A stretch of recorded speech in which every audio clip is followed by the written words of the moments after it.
العالم، مع الإشارة إلى عدم المساواة في توزيع اللقاح. وقد نجم عن تكيف المجتمعات مع ظروف الجائحة تطوراً كبيراً في التكنولوجيا الرقمية، بما في ذلك إتاحة فرص العمل والتعليم عن بعد على نحو غير مسبوق. ولا شك أنه سيكون لذلك شأن في اقتصاديات ما بعد الجائحة أيضاً. لقد أعادت الجائحة طرح أسئلة كبرى متعلقة بعلاقة المجتمعات الحديثة بالطبيعة، وتوقعات المجتمع من الدولة في شأن سياسات الصحة العامة، وعلاقة الدولة بالاقتصاد، والتعاون العالمي في مواجهة التحديات العابرة لحدود الدول والقوميات والثقافات، مثل الأوبئة والتغير المناخي والفقر وقضايا اللاجئين. وقد ثبت مرة أخرى أنه أولاً لا يمكن تجنب معالجة هذه الأسئلة، وكل حدث كبير كهذا يعيد تذكيرنا بها. وثانياً لا توفر المقاربات الحادة إجابات حقيقية، فقد ثبت مثلاً أنه لا غنى عن دور الدولة بعد أن نعاه العديد من الخبراء في عهد العولمة. فكما في حالة الأزمة المالية الأخيرة في العامين 2008-2009 تبين أن توقعات المجتمعات في حالة الجائحة موجهة نحو الدولة، وأن دور الدولة لا غنى عنه. ومن ناحية أخرى ثبت أنه لا يمكن التغلب على تحديات كهذه بالاعتماد على جهود الدولة الوطنية فحسب، فجهود المواجهة لا بد أن تشمل المجتمع المدني وقطاع الأعمال، ويجب أن تكون منسقة عالمياً، وكذلك الاستثمار في الأبحاث وتوقع الأوبئة القادمة وإنتاج اللقاحات وتوزيعها. هذه أمور لا تترك للدولة الوطنية وحدها، ولا لقوانين السوق والتجارة العالمية وحدها لتنظمها. لقد ثبت مرة أخرى أن الإجابات النظرية والأيديولوجية الحادة هي إجابات مضللة. السيدات والسادة، لم تألو دولة قطر جهداً في الاستجابة السريعة لمواجهة التداعيات الخطيرة للجائحة، حيث وجهنا باعتماد استراتيجية تقوم على 3 محاور أساسية تتمثل في حماية كافة أفراد المجتمع عبر تعزيز القطاع الطبي، ولا سيما قطاع الصحة العامة، وتقديم الدعم اللازم للاقتصاد للحد من التأثيرات السلبية للجائحة، والمساهمة في الجهود الدولية للتصدي للفيروس من خلال تقديم المساعدات للدول والمنظمات الدولية المعنية.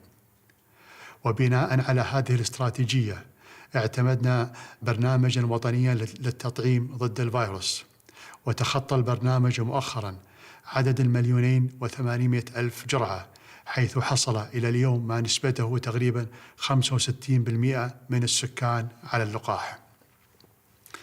كما وجهنا باتخاذ جميع الإجراءات اللازمة للحد من التبعات الاقتصادية للجائحة، وتقديم دعم للقطاع الخاص المتضرر مقداره 75 مليار ريال.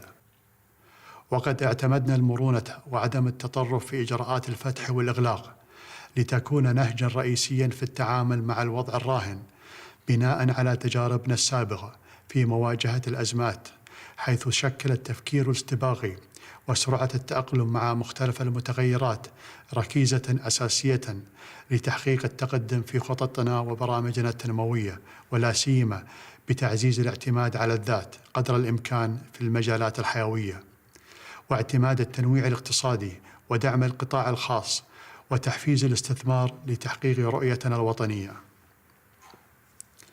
السيدات والسادة، استعداداً للمرحلة القادمة حرصنا على انتهاج سياسة اقتصادية متوازنة عبر مواصلة توسعة مشروع الغاز في حقل الشمال، بهدف زيادة إنتاج الغاز الطبيعي المسال بنسبة 40% بحلول عام 2026. وسوف تستخدم عائدات هذه الزيادة في تعزيز استثماراتنا لصالح الأجيال القادمة، مما سيسهم في تنويع مصادر الدخل. كما قمنا بدعم القطاعات غير النفطية، والتي تجاوزت مساهمتها في الناتج المحلي الإجمالي 61% بالأسعار الثابتة عام 2020.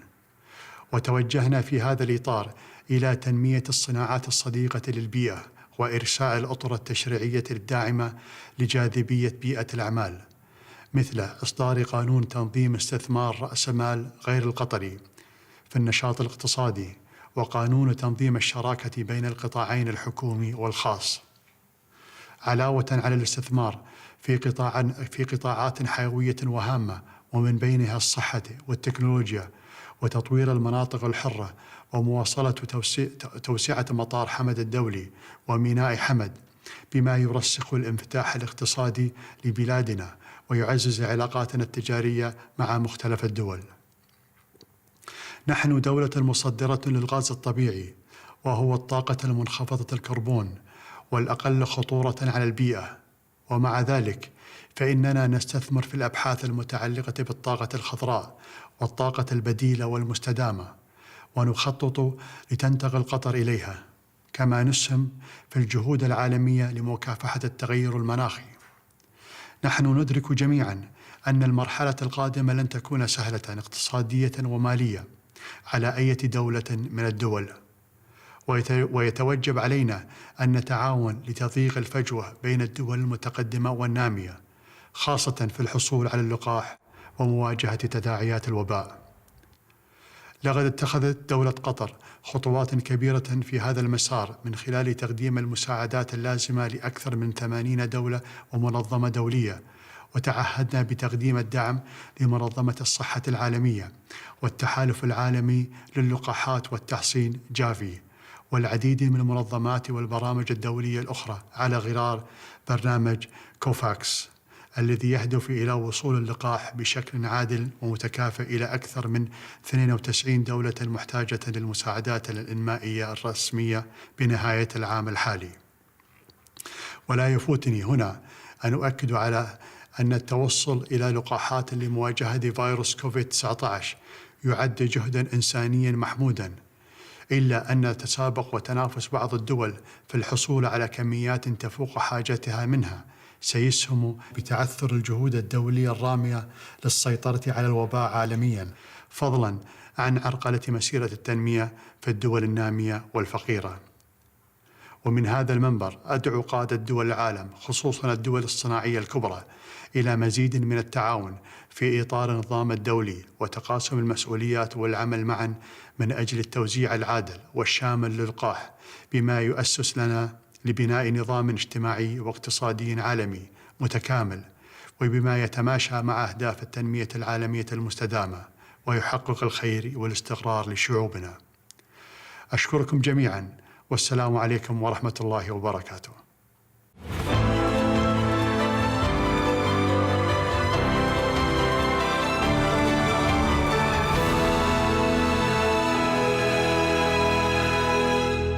Thank you, Your Highness. In 2020, the pandemic sent the world's economy into freefall. The IMF says global economic activity shrank by 3.3%, the biggest since the Great Depression of the 1930s. An estimated 150 million people tumbled down the socio-economic ladder. South Asia and Africa were among the hardest hit. The IMF forecasts that world GDP should grow by more than 6% this year.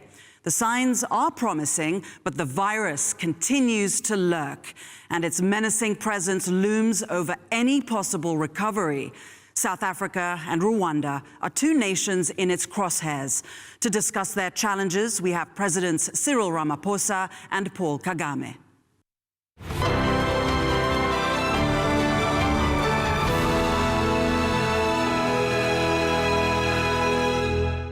South Africa's President Cyril Ramaphosa joins me now.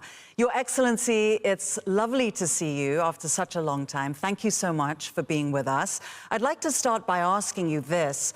How badly will the Johnson & Johnson contamination problems in the United States affect South Africa's vaccine rollout? Well, as it is now, it is affecting it quite negatively. We were supposed to have received quite a number of vaccines, but this contamination has delayed that. But we're rather pleased that Johnson & Johnson has agreed that they will replace those 2 million that we would have had, those that have had to be destroyed, they will replace them, and our vaccination process will get back on stream, and hopefully it will move a lot faster forward. Do you envision reducing the order of 31 million doses from Johnson & Johnson and replacing it with other shots?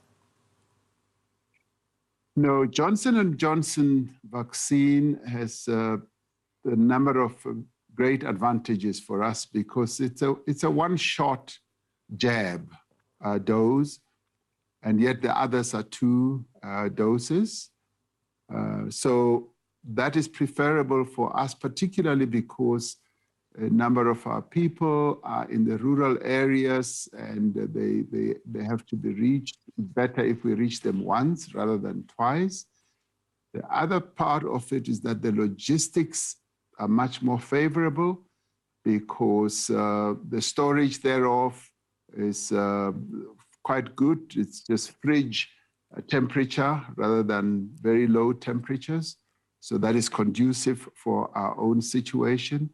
So we will not seek to replace or to reduce the 31 million. We will still need to add others, as we are doing so now with Pfizer, and we may also get to Sinovac. But Johnson & Johnson is going to be, if you like, the base load vaccine supply that we need. And more so because it's also produced here in South Africa. The factory is in the south of the country, in Port Elizabeth, which we now call Gqeberha. So made by South African workers, much as it is fashioned or developed by Johnson & Johnson, which is an American company. Your Excellency, you have a situation where cases are surging. You just recently enforced new restrictions. You've had all these huge vaccine setbacks.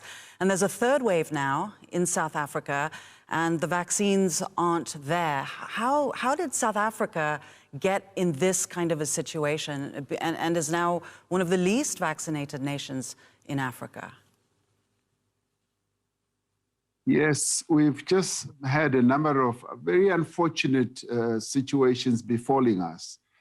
We were supposed to be among the first of the blocks, as it were, when we ordered and got a supply from India of the AstraZeneca. We were meant to get, right at the start, 1 million, and our scientists, who are really good and well-renowned, had already started doing their work to find out what the efficacy of the AstraZeneca vaccine would be. And they found that we had a different variant of the coronavirus, and that the AstraZeneca would not really be appropriate for the variant that we had. So we had to drop that and had to then give them away to the rest of the continent.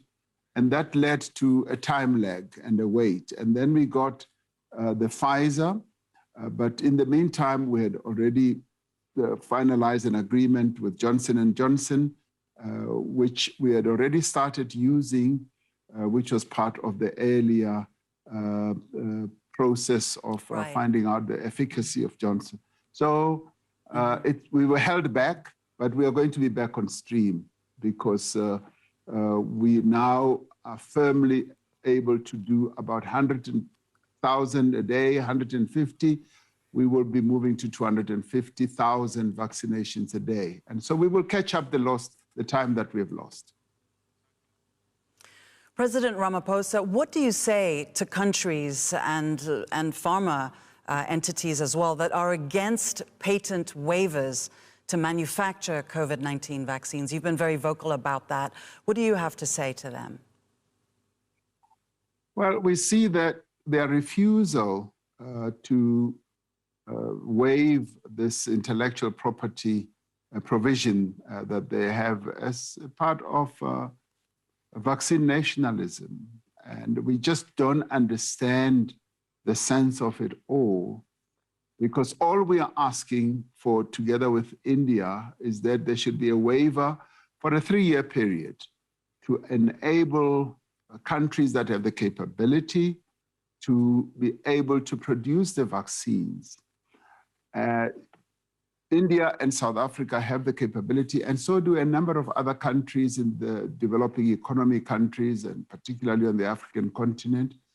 And we say the continued refusal leads to inequity on vaccine. We are facing an emergency that is affecting the entire world, and it is wholly unfair and wholly unjust that pharmaceutical companies, as well as certain countries, are refusing to allow this provision to be waived so that there can be mass production of these vaccines so that we can save lives. And I think it is selfish, it is unjust, and it is wholly unfair. And we are going to continue insisting that there should be this waiver because we want to save lives, and that should be prominent in all our minds and in everything that we do, because no one is safe anywhere in the world without everyone being safe. Pre-pandemic, Africa had 7 out of 10 countries in the world that had the fastest growing economies. Now, when you look at the continent, we're looking at something like, I believe it's negative 2.5% growth. And for the first time in 25 years, the continent is going to go into recession. How do you see an African recovery situation amid the fact that we're still doing emergency and response? Well, our recovery as the African continent at an economic level is going to be constrained, and it's going to be rolled back. The progress that we were recording is going to be rolled back. And that's why we are saying that we need support, particularly those countries that are finding themselves in real dire straits. The developed economies are going to be getting 650 billion rand in SDRs, and we say some of those should be made available to economies or countries in Africa. And we've asked for 25% of that 650, which would amount to something like 160 billion. There is now on offer 100 billion, and we say, thank you very much. We need that, but we need more because our economies are going to need a lot of support. And it is only fair that a continent that has been growing by leaps and bounds should receive that type of support, because all of us must get out of this economic slump that has been brought onto us by COVID-19. The United Nations Economic Commission for Africa puts that number needed for recovery at $400 billion. How are we going to close that financing gap? Well, I think we can try all efforts to close that financing gap. The special drawing rights should be made available. Some debt needs to be cancelled that countries have, and more support should be given in debt payment delays. And there should also be support for infrastructure projects. There should be support for health programs that we have. And if we can do that, we can get closer to that 400 billion. But without that support, Africa will forever be left behind. And Africa had demonstrated that given the chance, it is able to surge forward. And we are saying what we need now is to be given that opportunity. We can get up and going with our own bootstraps, but we do need that lift. And developed economies have a duty. The other challenge is climate change. Africa is suffering from the ravages of climate change when it is least responsible for the damage that has been caused to the world climate. So we are saying on that as well, the developed economies must live up to the promises that they made, because we do need to have a differentiated approach on addressing climate change. Some of our economies have been ravaged and devastated because of climate change due to floods, droughts. So countries are having to utilize their budget to close these gaps. So support is needed. because it is important that all of us as countries in the world should grow, and we must grow together as we improve the lives of our people. South Africa's President Cyril Ramaphosa, thank you so much. And as we say in Kenya, asante sana. Asante sana. Thank you.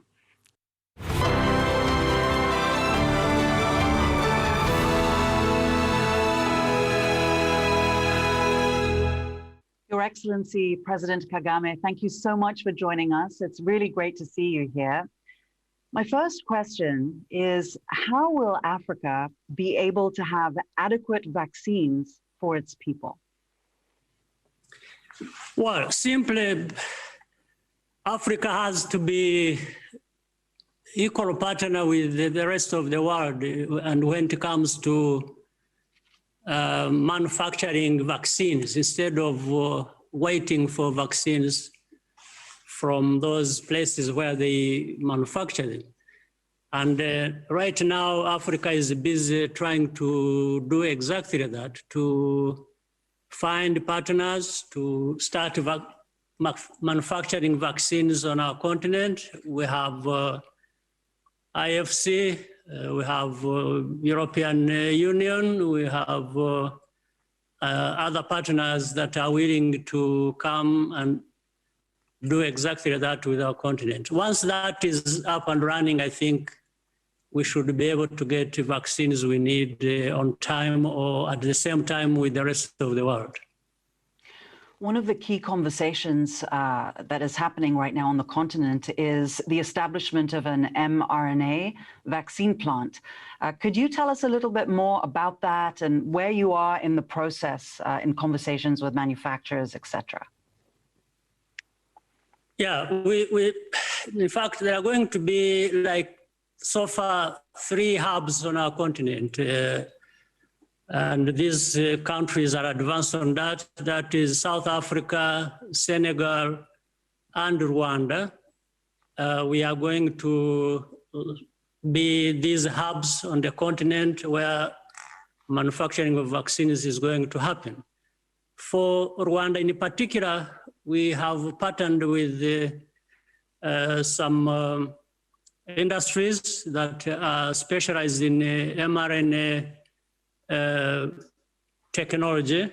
This is a new technology that has wide applications in agriculture or other diseases. And so we have already discussed with the people with that technology. We are discussing with people who will help with the financing. And I think in a few months, we should hear a different story. Speaking of financing, and you know better than anyone on the continent how hard our governments have, hard-pressed they have been for revenue following the pandemic. Is Rwanda looking to return to the international financial markets to sell a Eurobond?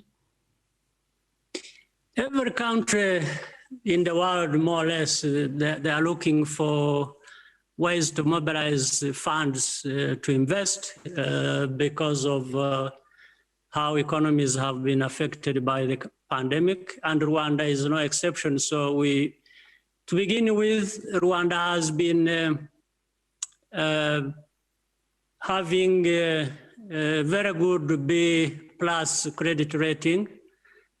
We want to build on that. We have a solid debt management framework. So the Eurobond is one good option that will provide us with the resources that we are looking for. President Kagame, French President Emmanuel Macron has apologized for the French role in the genocide. What were your thoughts when you heard that?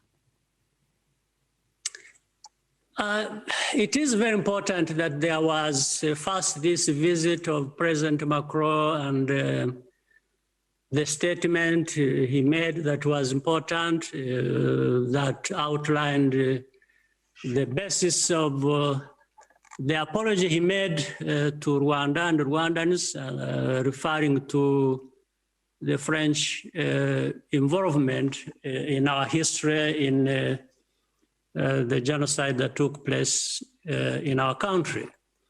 This was very important in terms of not really so much about the apology, but about the truth of what happened. I think he came out on the side of the truth. Admitting this responsibility was important. Important in many ways, because in the recent years, we have noticed increase in the denial, in the revision of the genocide history, and all kinds of narratives beginning to form as if really to create a different story. So, and France has been a big part of that. So with the truth that came from President Macron and the admission he made of France's responsibility, I think this helps to manage this otherwise negative development that we have noticed in the recent years. Now that that truth has been spoken, will Rwanda seek more economic opportunities with France? Inevitably, with the better relations and on the basis of this truth that has come out and putting things in largely the right perspective, we shall see, and we are likely to see better cooperation and joint investments in places and areas that matter for our development as Rwanda, and I'm sure in the end it benefits France as well. This kind of cooperation is very important, and we are looking forward to that and building on leaving this ugly history of ours behind us and being able to forge ahead is what Rwanda is looking for. What would you say to international investors who are looking at Africa, wanting to invest, wanting to seek partnerships in the context, however, of a really difficult economic and health pandemic situation on the continent? How do you see the future of partnerships and investment in our current context? I think there is absolutely hope for that to happen, the investments to happen in Africa by different countries or other continents. One, it has to be clear, when sometimes Africa has had problems, we still have problems. But the analysis of those problems, I think, are mainly put out of context. It's as if there are no problems elsewhere. But I think even in other places, even the rich countries have their own problems. So what we do, for example, in Africa, it's a matter of stability, it's security. It's so that those who are looking to invest can feel comfortable, they have their investments secure. Now, there are different areas that are problematic on our continent.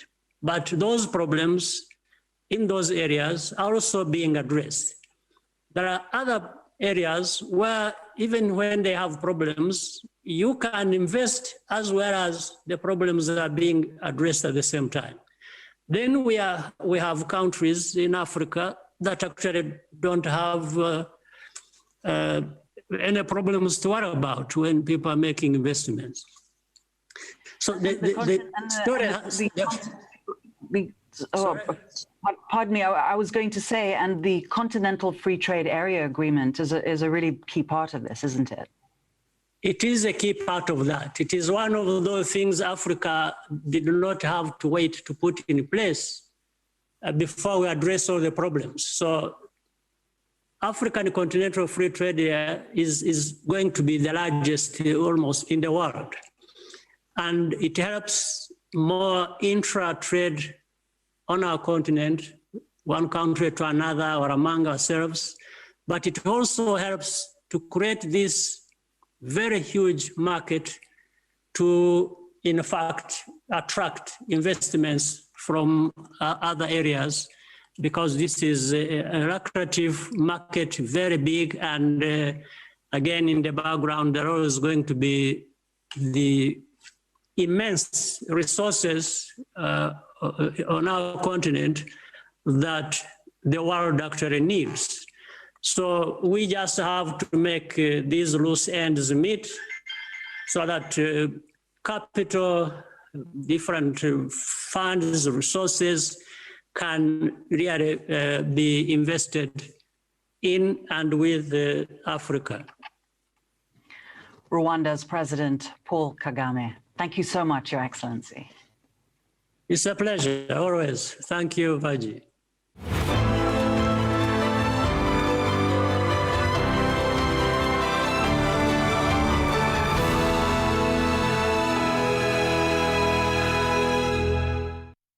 Thank you to both presidents for speaking with me.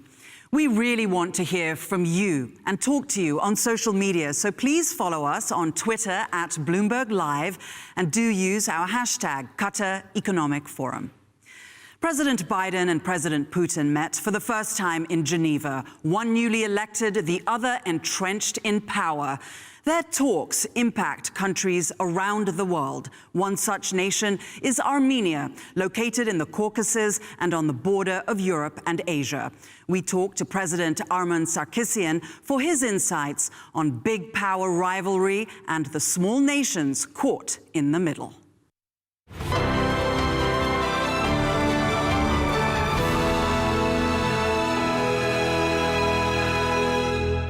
We have the honor of being joined by the President of Armenia, Armen Sarkisian.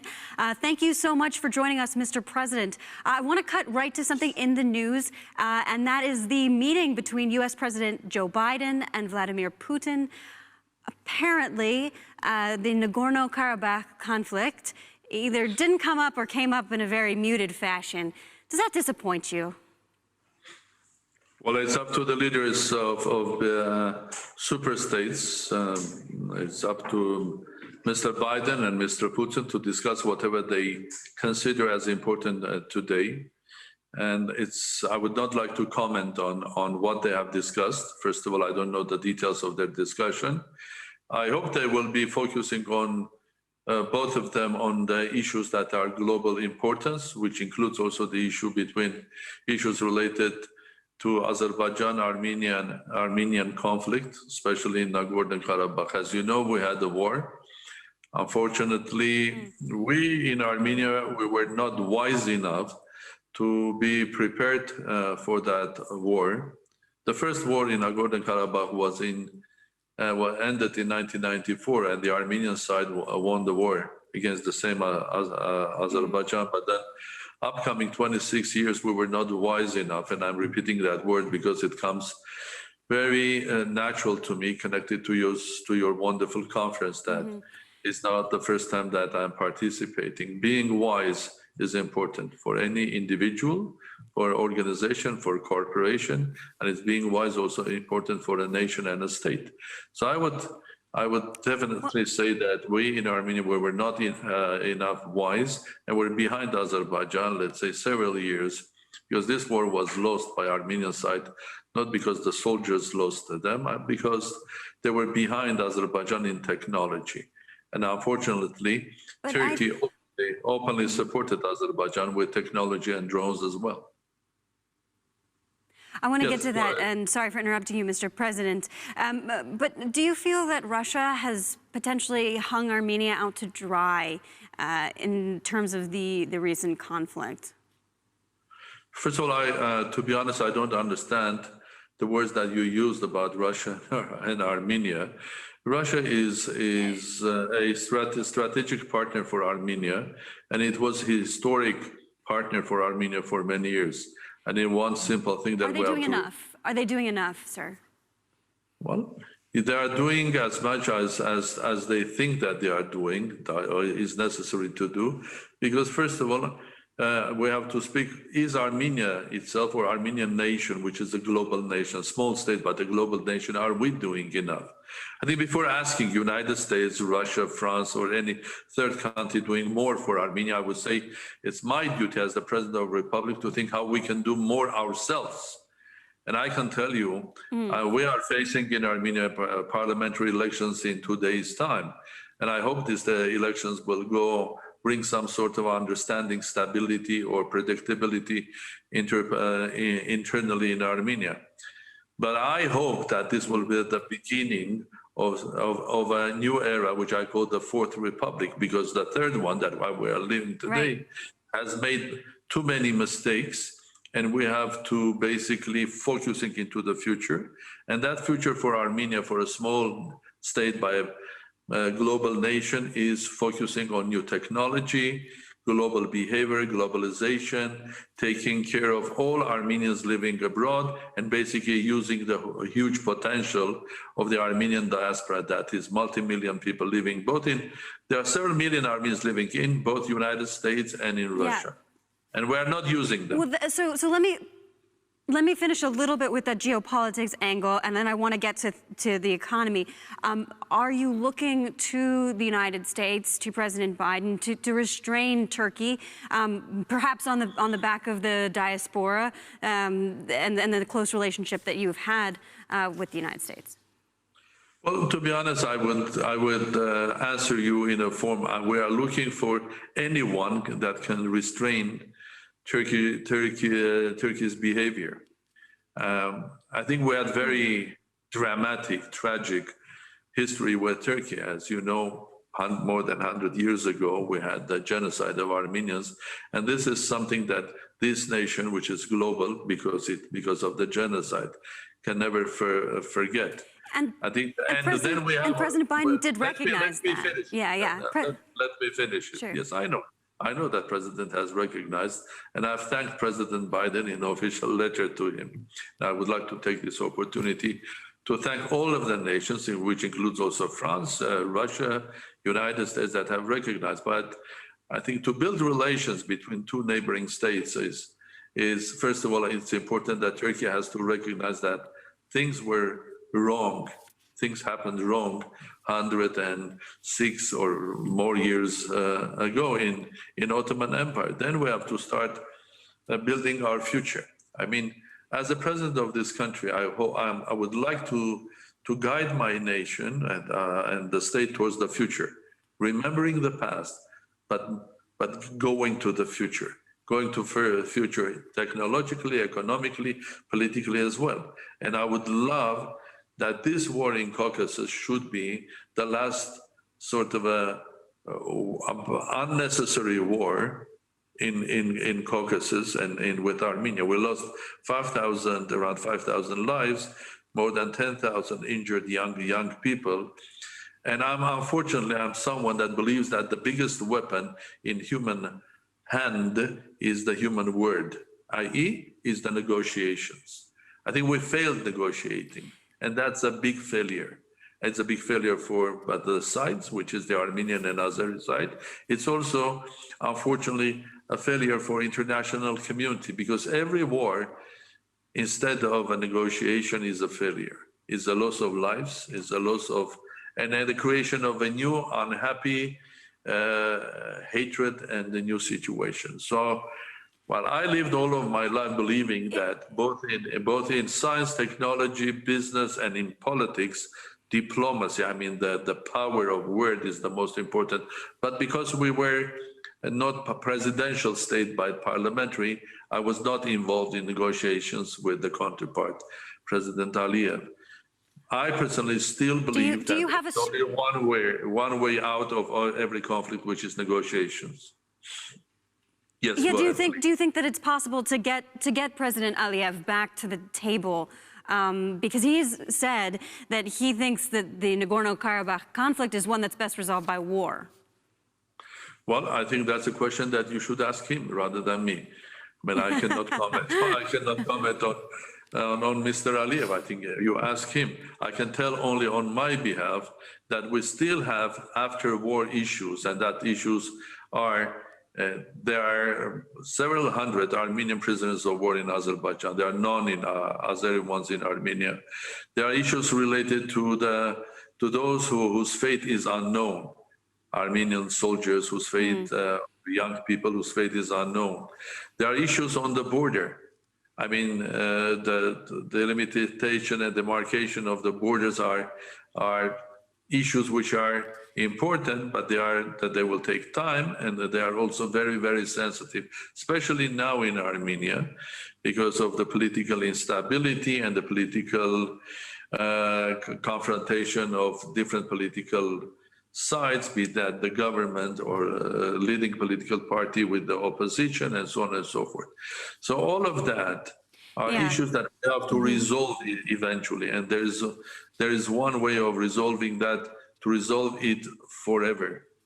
And that is the human way, which is the power of word negotiations.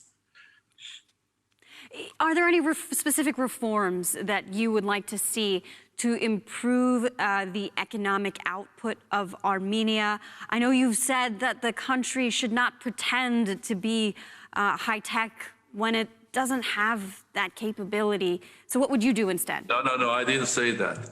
Well, I said we were pretending the last 30 years that we're IT, while we had the potential of becoming the IT. We have one of the biggest potentials to be IT. But before that, I do believe that we have to change the constitution in Armenia, bring it back to presidential, because with the current constitution, which is neither parliamentary nor presidential, it's super prime ministerial, I think that there are people that have huge power but no responsibility. We have to go back to presidential, start doing the reforms, and the reforms focusing to the future, bringing new technology, artificial intelligence, biotechnology, opening the doors for our huge diaspora, and using those who have been educated, doing research worldwide, bringing and contributing to Armenia, both in science, technology, business, but also in politics as well.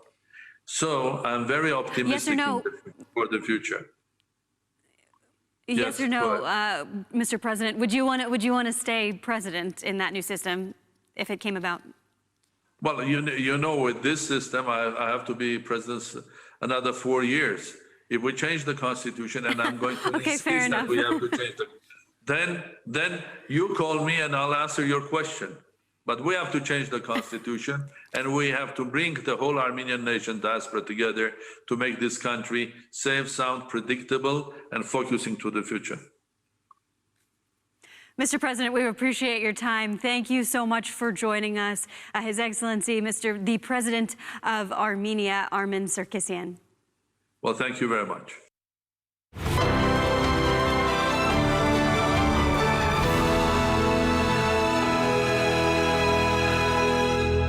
Hello, I'm Haslinda Amin of Bloomberg Television. Now, the pandemic is causing the largest and fastest drop in global trade in recent history. It's also deepened the fragility of trade relations. Add to that technological shifts, all pointing to the complexities of doing business. Let's get insights from a titan of business, Mukesh Ambani, Chairman and Managing Director of Reliance Industry. Mr. Ambani, good to have you with us. A rare opportunity, so we thank you for your time today. Greetings from India to all of you. And at the outset, I would like to convey my hearty congratulations on the occasion of the first Qatar Economic Forum. It's a symbol of hope and reassurance that the world is slowly coming out of the most difficult and challenging times created by the corona pandemic. Mr. Ambani, on that note, I'm wondering, what do you think will be the legacy of this pandemic in terms of global commerce? Has it fundamentally changed the way business is done? Well, I think that COVID is a once-in-a-century humanitarian crisis. The world was not prepared for it. The crisis tested the resilience of mankind. The world has suffered. But ultimately, what will triumph is not the virus, but the human spirit. We have seen unprecedented global solidarity. The unthinkable has become possible. no one could have imagined that the world would produce a vaccine in less than a year and vaccinate the whole world in a couple of years. So I think that as humanity in both trade, commerce, and global economics, we have a lot to learn, and more of the unthinkable is going to be possible, right? Even if you take Qatar's example, right? We in India will never forget the Qatar's friendship during this crisis, right? Where it moved much beyond commerce, where they even used all their passenger aircrafts to get medicine and supplies to India in time. And what this has shown is that Qatar may be a small nation in size, but it has a very big heart. Because I think that trade along with purpose and compassion is the way forward. And that is going to get all of us as humanity together to integrate and make sure that collectively we actually deal with global problems as one and help each other moving forward. So to my mind, this for the global economy is a fork in the road and gives us an opportunity that together we can achieve a lot more. Given that optimism, though, there are challenges. What do you view as the biggest challenges for industry chiefs at this point in time as we emerge from this pandemic? Well, I think that the challenges first are really to make sure that we get rid of the vaccination divide, right? It is critical that bulk of the developed world, right, will be vaccinated by the end of the year. I think we in India have taken many steps, but and we expect that by the end of this year, first quarter of next year, we would do very well. But it's the whole humanity that we have to make sure that we are all in it together. The second challenge for all of us is to make sure that we bring back the economies, particularly in the more developed countries, right, which have not had the benefit of stimulus, which have not had the benefit of government money, by really supporting the whole global economy to come back and to grow so that we are able to grow the whole world in a sustainable way and not only bring back the developed economies. And towards that, all of us in industry, governments, and civil society will have to work as a coalition, not only for our own company, not only for our own country, but for the global economy collectively.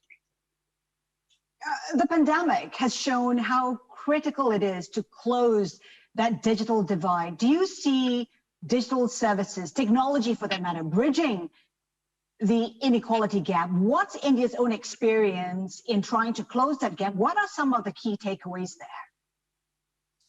Well, I think the digital divide must be bridged, both among nations and within nations. This is because connectivity and communications have become the basic needs and also fundamental rights of every human being on the planet, as basic as food, clothing, and shelter.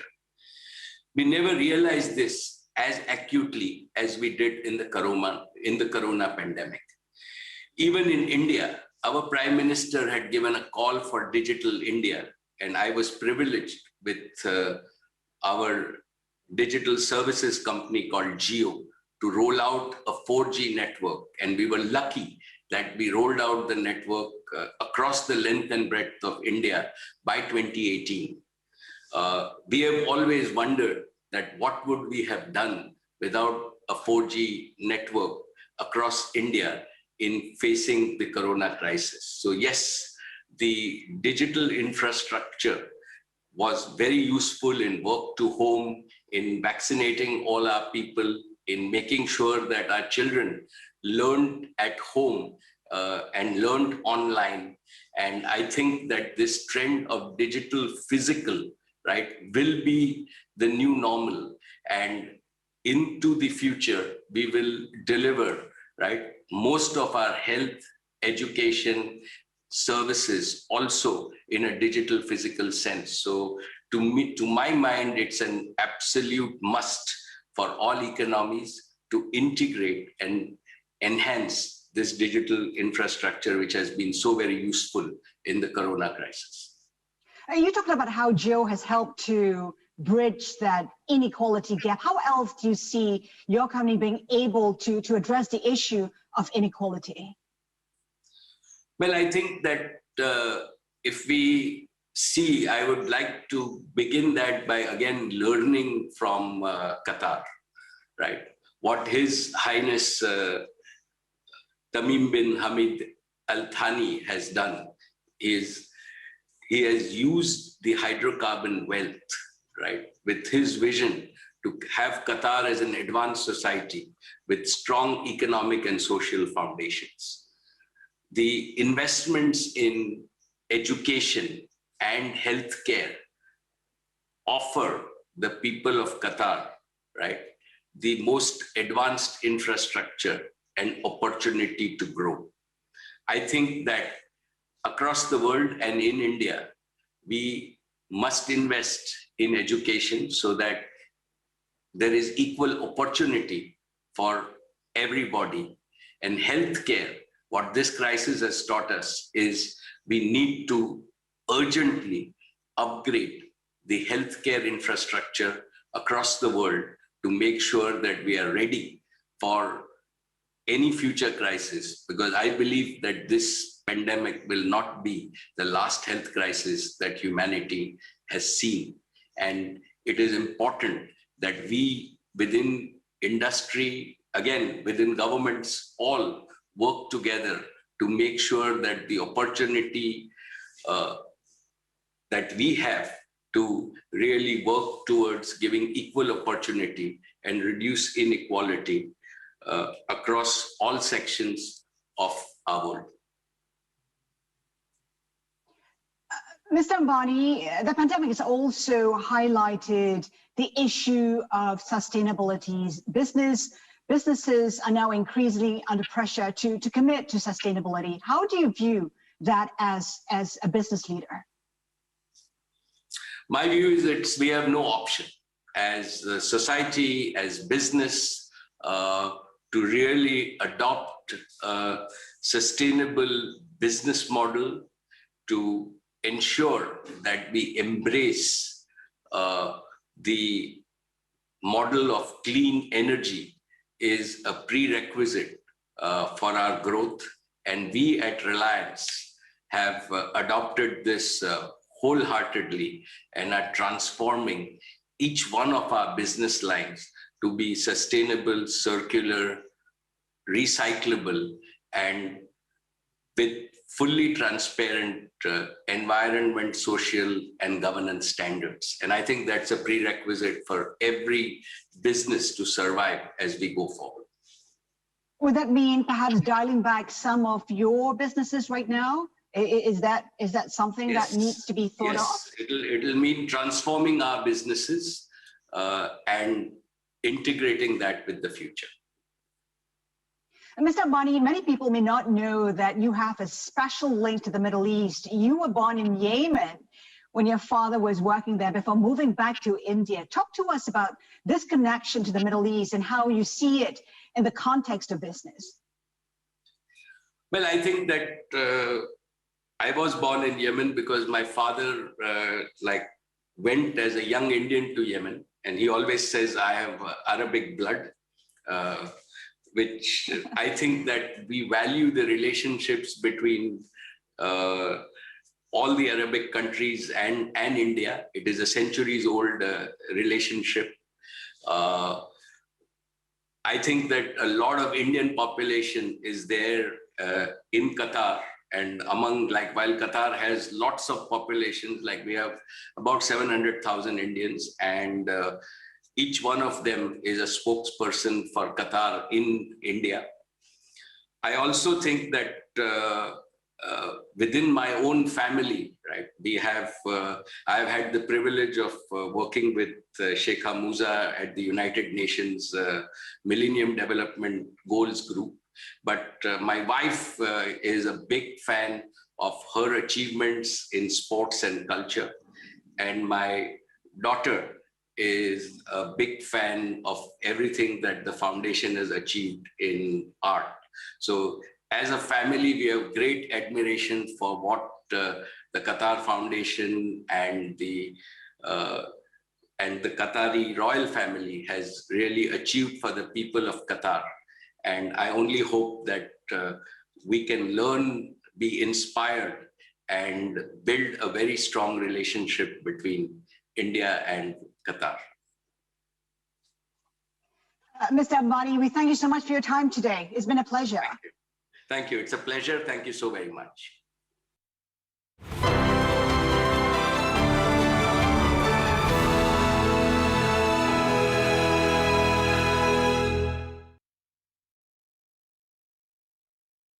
Well, welcome to this session on restructuring the global economy. I'm Stephanie Flanders, Senior Executive Editor for Economics at Bloomberg, and I'm delighted to have two massive figures in the world of global finance for this session.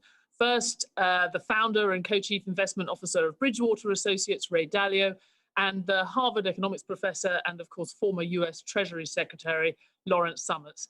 So, gentlemen, thank you very much for joining us. Look, the title of this session talks about a new economic blueprint, and that both of you, I know, have thought deeply about what a better version of the global economy might look like over the years. But I think those watching will not forgive me if we don't start by getting into something that could be changing the economic landscape before our eyes, whether or not we like it, and that's inflation. Both of you have views on this, but maybe I'll start with you, Larry. I mean, we have a former Fed chair sitting as Treasury Secretary, Janet Yellen, but that doesn't seem to have made her more concerned about the inflation that we have coming down the track and indeed can already see in the US. And despite that massive fiscal stimulus that's also here and going to continue, is there something that policymakers in Washington are missing that you're seeing when you say we should be worried more about inflation? Arithmetic. I don't think the arithmetic is terribly difficult.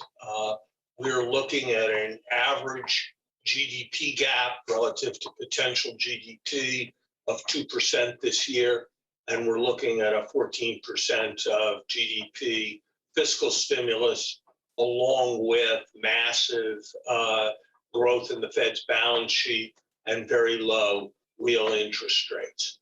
Arithmetic.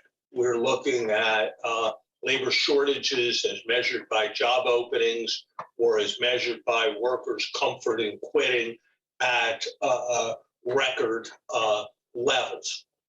Arithmetic. We're looking at a current rate of inflation that, if you look at the last 2 or 3 months, is running close to 8%. Now, no one thinks that that's the new built-in rate of inflation. So, of course, there's transient inflation. The important question is whether that is 6 percentage points of transient inflation or 4 percentage points of transient inflation. And I don't see the basis for policymakers' serenity that it's only that it's a full 6% of transient inflation. I welcomed the Fed's limited efforts to mark its views towards reality and a growing awareness that this overheating is likely to necessitate a monetary policy response. But I still think the reality of overheating, just if you look at the most basic numbers, is being overestimated. The prevailing forecast at the Fed, in the White House, indeed in much of the consensus of professional economic forecasters in February was that we would have inflation just above 2% this year. We've already had more inflation than that in the first 5 months of the year. That would suggest to me that people should not just modify their forecasts, but should think about what their errors of thinking were that led them to be so far off in their forecasts. So, Ray, we had there from Larry, the economist, indeed, that the mathematician's response to the situation. I mean, as an investor, we've seen that pivot of some kind by the Fed last week, quite a calm market reaction. But should investors generally be taking this threat a lot more seriously?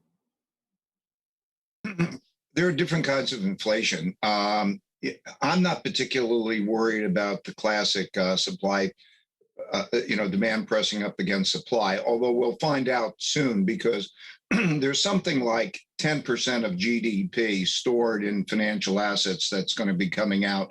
And so it's likely that there's going to be a big pickup in demand, and that will probably raise prices significantly. And it also depends how you count for inflation, because like housing prices themselves are going up a lot, but rental prices are going down a lot. The big things I think are, and if you went to a 3% inflation rate or some bounce, that's not one of those things that gets me very nervous or very excited.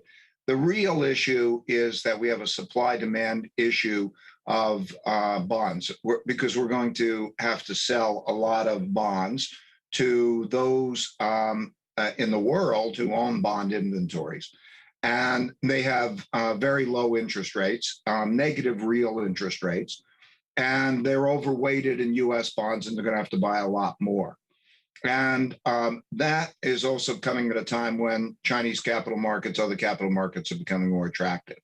That creates a supply-demand issue that can create a monetary inflation, because there will not be enough demand to buy those bonds.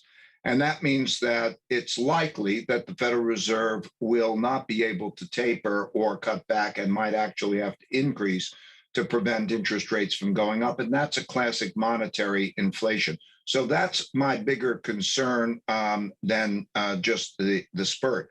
I think for most of the world, the real question is, what are interest rates relative to inflation, and also what is happening with all this liquidity, because there's a huge amount of liquidity and negative real interest rates. And that means that it pays not to own any debt instruments, it pays not to own cash, certainly not cash, where you get no interest rate in an environment, like Larry says, of some amount of significant inflation. I think it'll be, let's say, in the vicinity of over 3%. So you get taxed at that rate in terms of buying power. And so when I look at that, I think you're going to see the continued inflation in other assets, and it pays to borrow a lot.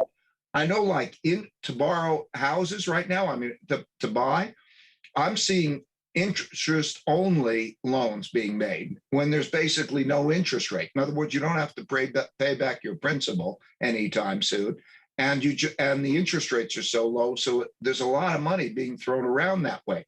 Those are the things that concern me more, because you build up a bubble. You saw the reaction in the markets when the Fed just even hinted at tightening. I don't think they can tighten a lot without having a big negative effect. So that's what it looks like to me, the whole picture of the low real interest rates, and then also the worries about the supply-demand monetary inflation, and also the Fed tightening. Well, you both focused not just on the short-term inflation, but on this long, because obviously what really matters is whether we're moving to a long-term environment which is more inflationary, and the implications of that. So I guess, Larry, I would say to you, how much do you buy into the monetary side of what Ray was just saying, and also how much would you say this is a global issue, not just something that's related to US fiscal policy, for example? Look, I would say we're driving our car at 100 miles an hour on a road that is empty right now, but won't always be empty. And I don't know what form the accident will come, but when you're driving 100 miles an hour, it's probably not actually the fastest way to get where you're going, because you're likely to have some kind of dislocation. And whether that comes in product and labor markets, whether that comes in spiking of interest rates, whether that comes first in a decline in the value of the dollar, I don't presume to be able to predict.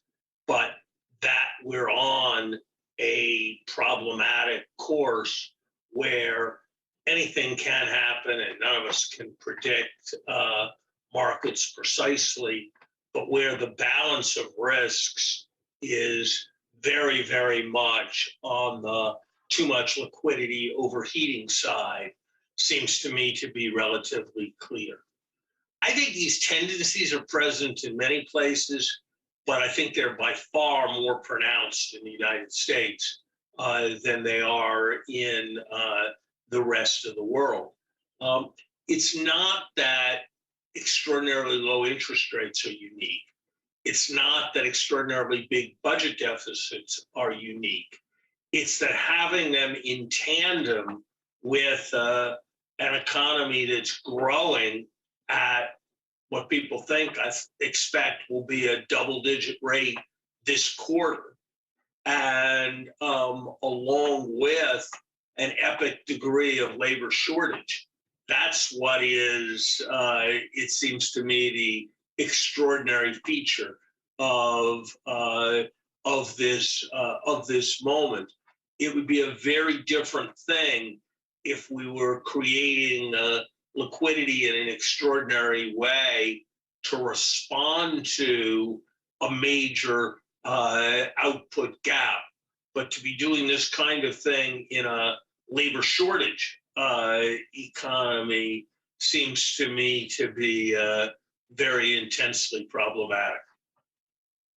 You mentioned the dollar. I mean, I guess one could see there are different scenarios that come out of this. I mean, the classic scenario for the US growing faster than everybody else, sucking in a lot of imports, would be that actually the dollar could rise and export problems to the rest of the world that way. But Ray, you just mentioned that you potentially see the dollar heading down. So is there a fundamental threat to the dollar that comes out of this? Yes. I'm just dealing with the mechanics. The way it works is you sell a lot of bonds. So now who do you sell the bonds to?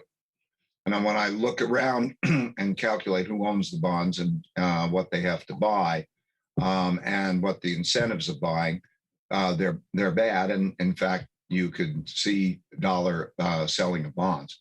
What that means is then the Federal Reserve is in a position of either seeing rates rise because there's not enough demand to meet that. In fact, if they start selling, it would be a very bad situation.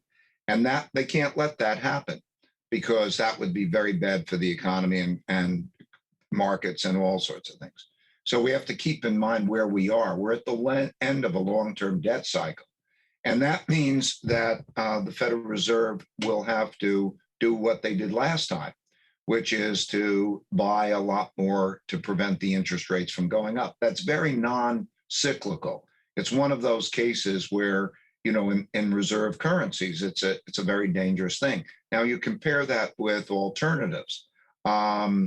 First, the best alternatives are other asset classes, but also let's say China, for example. I think the situation that we're in is quite similar to the going from the late 60s into the early 70s, when there was a different core inflation rate in the United States versus Germany and Japan. It's a different balance of payments situation. We're in basically a balance of payments deficit. They're in a balance of payments surplus position. That means that they chronologically are worried about imported inflation, and there's favorable capital flows. So I think that that's negative for the dollar, particularly against Asian currencies. Now, Larry, I have Ray's instincts, but considerable agnosticism on timing. There are classic periods, the early 1980s is the one that comes to mind, where large budget deficits spurred growth, sucked in capital, and were associated with an appreciation of the dollar. So I'm not sure of the timing here, but I think, and I'm not as confident as Ray is in the long-term attractiveness of Chinese capital markets and indeed of foreign capital markets to the dollar. But I think the risks are substantial. And one of the things that I hear people say that seems most bizarre to me is they say, no, you don't understand. Now we're in an era of globalization. And so the inflation process is much stickier, or we can't get rapid inflation because of globalization. I think the opposite. Because of globalization, we're much more like a small country than we used to be. And that means that the dollar gets into trouble, which it easily could, that the pass-through to inflation is going to be more rapid than it would have been decades ago. So I basically share the kind of concern that Ray is expressing, just with a bit more uncertainty about timing. And I guess I'd add one more thing, Stephanie, and I think it's kind of an important point, and it's implicit in something that Ray said. The really hard monetary policy challenges are not actually moments like the period after Lehman or the period a year ago this spring, when there's massive illiquidity and markets are breaking down, and it's entirely obvious the direction that policy should move. You need to provide liquidity, and the questions have to do with how. The really hard monetary policy dilemmas are when it's not clear which way to go. When on the one hand, you have a falling currency and an excess supply of bonds, and on the other hand, you have a weakening economy and rising inequality and a fear of recession, and you don't know whether you're cutting rates to respond to the latter problem or doing tightening things to respond to the former problem. Those are the really difficult moments in monetary policy, where even the direction is not entirely clear. And my fear is that we're setting ourselves up for such a moment. I think that the Fed, though, would argue that they are actively looking to have that overshoot in inflation, the change of approach in terms of the average inflation model, in order to sort of reset the system and indeed get that wage growth through to parts of the economy that perhaps have not seen it over the last few years, and that could be more politically sustainable long term. So Ray, do you see that is an argument that the Fed could make, that it's worth some short-term risk to achieve that more sustainable outcome? As I mentioned, I think if you see break-even inflation rates go above 3% or something like that, and you see that spurt, then you have the dilemma of the tightening of the monetary policy.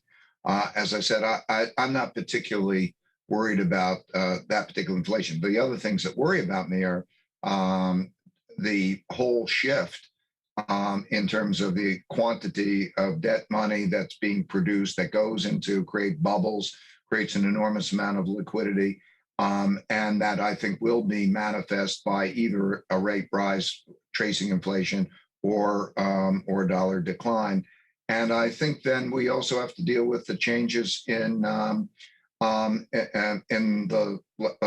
political situation, the wealth gap situation. With the wealth gap is the left-right question. There's a lot of conflict in terms of left-right politics. There's a big move, pretty much probably, to more left politics, believing that there's not enough fair share of incomes and so on. And those will create structural changes that will have effects. The amount of money which has gone to profits has increased from about 6% of revenue to about 14% of revenue. And that's decreased the share that's gone to incomes.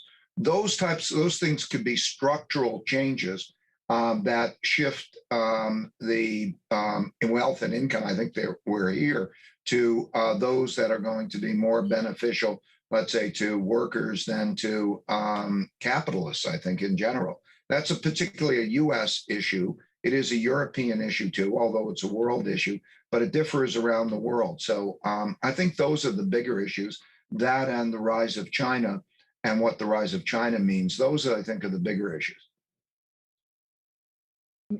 Larry, I mean, when you say the globalization, it's an interesting point about with us becoming more like a single country responding to things. But one could argue that the things that globalization was associated structurally with falling inflation for a long time, at a period where you also had central banks focusing more on inflation, and you had this sort of shift in bargaining power away from workers.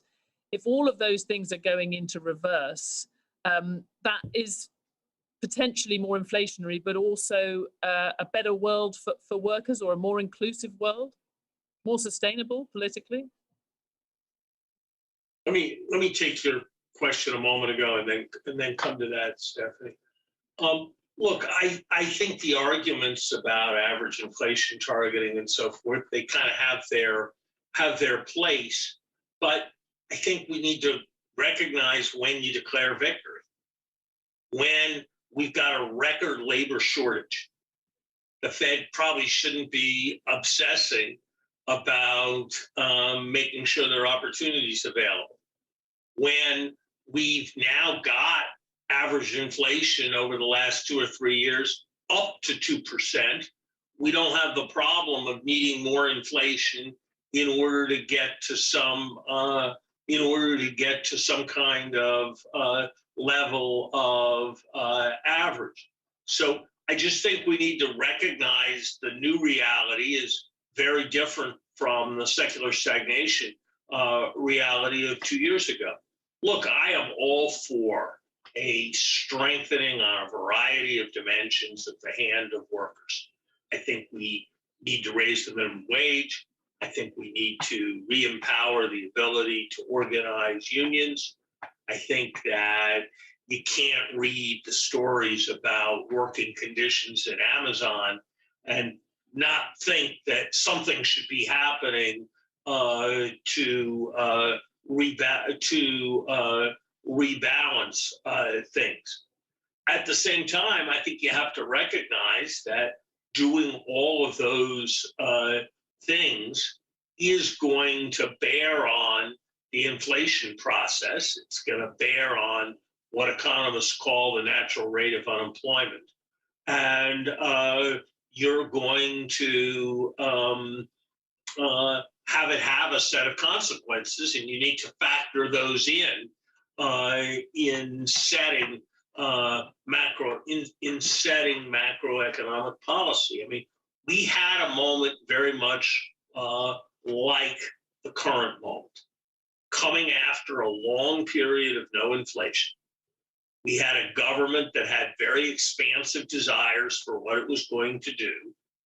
We had a progressive tide sweeping through the country, changing attitudes on very many fronts.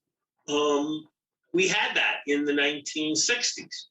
And what we saw was that inflation rose more rapidly than anybody anticipated, that a right-wing tide in politics was ushered in with the successive elections with lags of Richard Nixon and Ronald Reagan, and that what happened ultimately did not serve the interests of the progressives who supported it. And you saw a big upsurge with the way in which the United States went off gold and imposed tariffs universally 50 years ago this summer.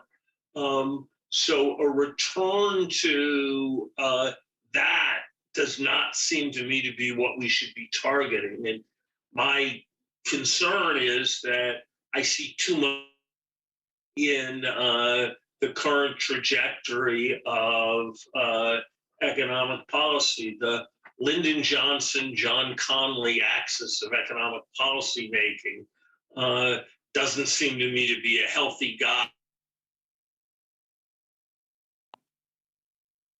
Well, I think we lost out Larry briefly, but yeah, Ray. I think Larry and I agree that this is looking more like the late 60s transitioning to the early 70s.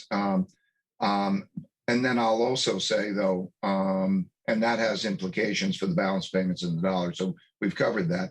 I'm more worried about the inflation in financial assets and what that means for returns and bubbles that are developing, because there's a massive amount of liquidity around, and it's being thrown around so that it's a difficult environment for those returns to be justified. I think we're building kind of a bubble.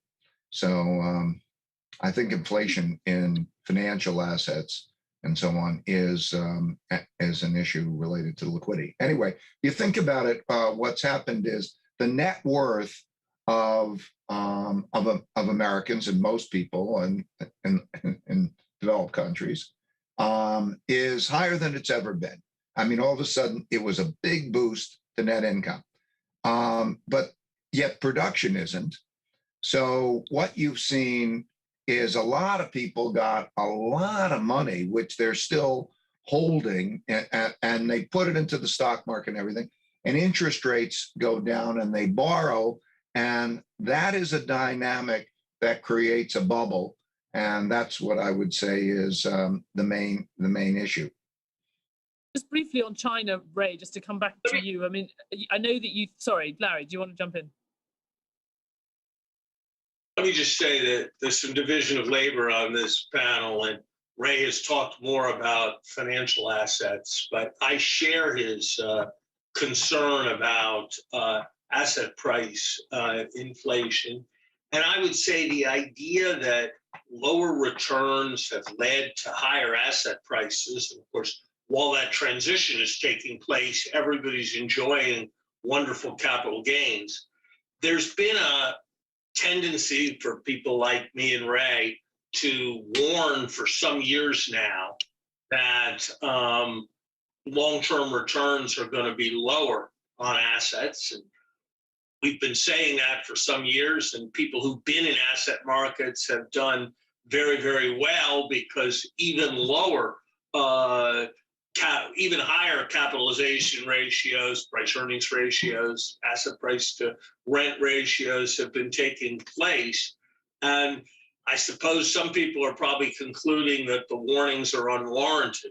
As a consequence of that, nobody knows for sure, but my feeling would be that the warnings are now even more valid, because the conditions precedent that are the basis for the warnings have become even more true with the passage of time. So I'm just saying the mechanics. When you have the liquidity and you drive down real rates and you drive asset prices up, that doesn't mean they come down. It just means liquidity drives those for their particular future returns. We're going to run out of time, so I want to make sure that we can end on a sort of action point. I mean, both of you you come at it from different perspectives. You may put different shades on it, but you clearly think that there's some potential bumps coming down the road or risks that we need to be much more concerned about. Given where we are, in case of Larry, I know you wish that stimulus in the US had been spent on different things at the beginning of the year that might actually support the supply side of the US economy. And other things, the mistakes, if you like, have already been made in your view. But what's the best response, if assuming that the Fed and indeed other policymakers accept your analysis? What's the most constructive response now that wouldn't itself cause a lot of volatility and upset? Larry first, I guess. Necessary responses probably will, in the short run, cause some volatility and upset. but I'd like to see signals that overheating, liquidity, and bubbles are now seen as major risks facing the American economy. And I'd like to see a program of structural improvement for the supply side that is fully paid for by tax increases as the response, and a reduction in the amount of populist transferring of cash to large groups in the economy. Ray, assuming they get it, what's the best thing they can do? I think we know that probably Larry and I agree on just saying it very simply. There's a ton of money around and the value of money goes down. And how much it goes down relative to goods and services and how much it goes down to financial assets, it's going to go down to both. And that really raises financial assets and it changes capital flows in important ways. I think that it's easy to say that the Fed should tighten, and I think that they should. They put on the brakes a little bit. But I think you'll see a very sensitive market and a very sensitive economy, because the duration of assets has gone very, very long. And just the slightest touching on those brakes has the effect of hurting markets because of where they're priced, and also passing through to the economy. We have to keep in mind, since the cyclical peak in 1980-81, every cyclical peak in interest rates and every cyclical trough has gone steadily below the one before it until we've hit zero. And then every quantitative easing, in other words, purchasing of money, buying of money and purchasing of bonds, has been greater than the one before it. That is a debasement of the value of the currency in one way or another. So I think the challenge of the Fed is going to be able to balance those in a highly political sensitive environment because of this wealth clash. So it's a difficult position for the Fed, I think. Well, that's two perspectives we've had on what leadership in a post-pandemic world looks like, and I know we've focused a lot on this as financial piece, but it clearly has huge global implications as well as implications for the path the U.S. economy is on for the next few years. So thank you very much to both of you, Ray Dalio and Lawrence Summers. We appreciate you joining us. Thanks to all listeners. Thank you. My pleasure.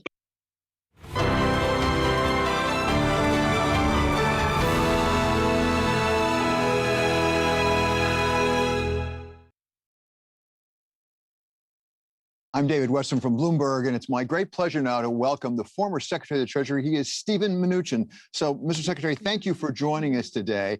You were the steward for the U.S. economy for 4 years under President Trump. Give us your read right now on where the U.S. economy is, and for that matter, the global economy. Are we fully rebounding from that substantial downturn as a result of the pandemic? Well, let me just put this in perspective and first say I'm very proud of the work we did with Congress last year, passing very strong bipartisan legislation. The CARES Act passed 96-0 and 100-0. And had we not done that and worked closely with the Fed, I think we would have had a global depression, not recession.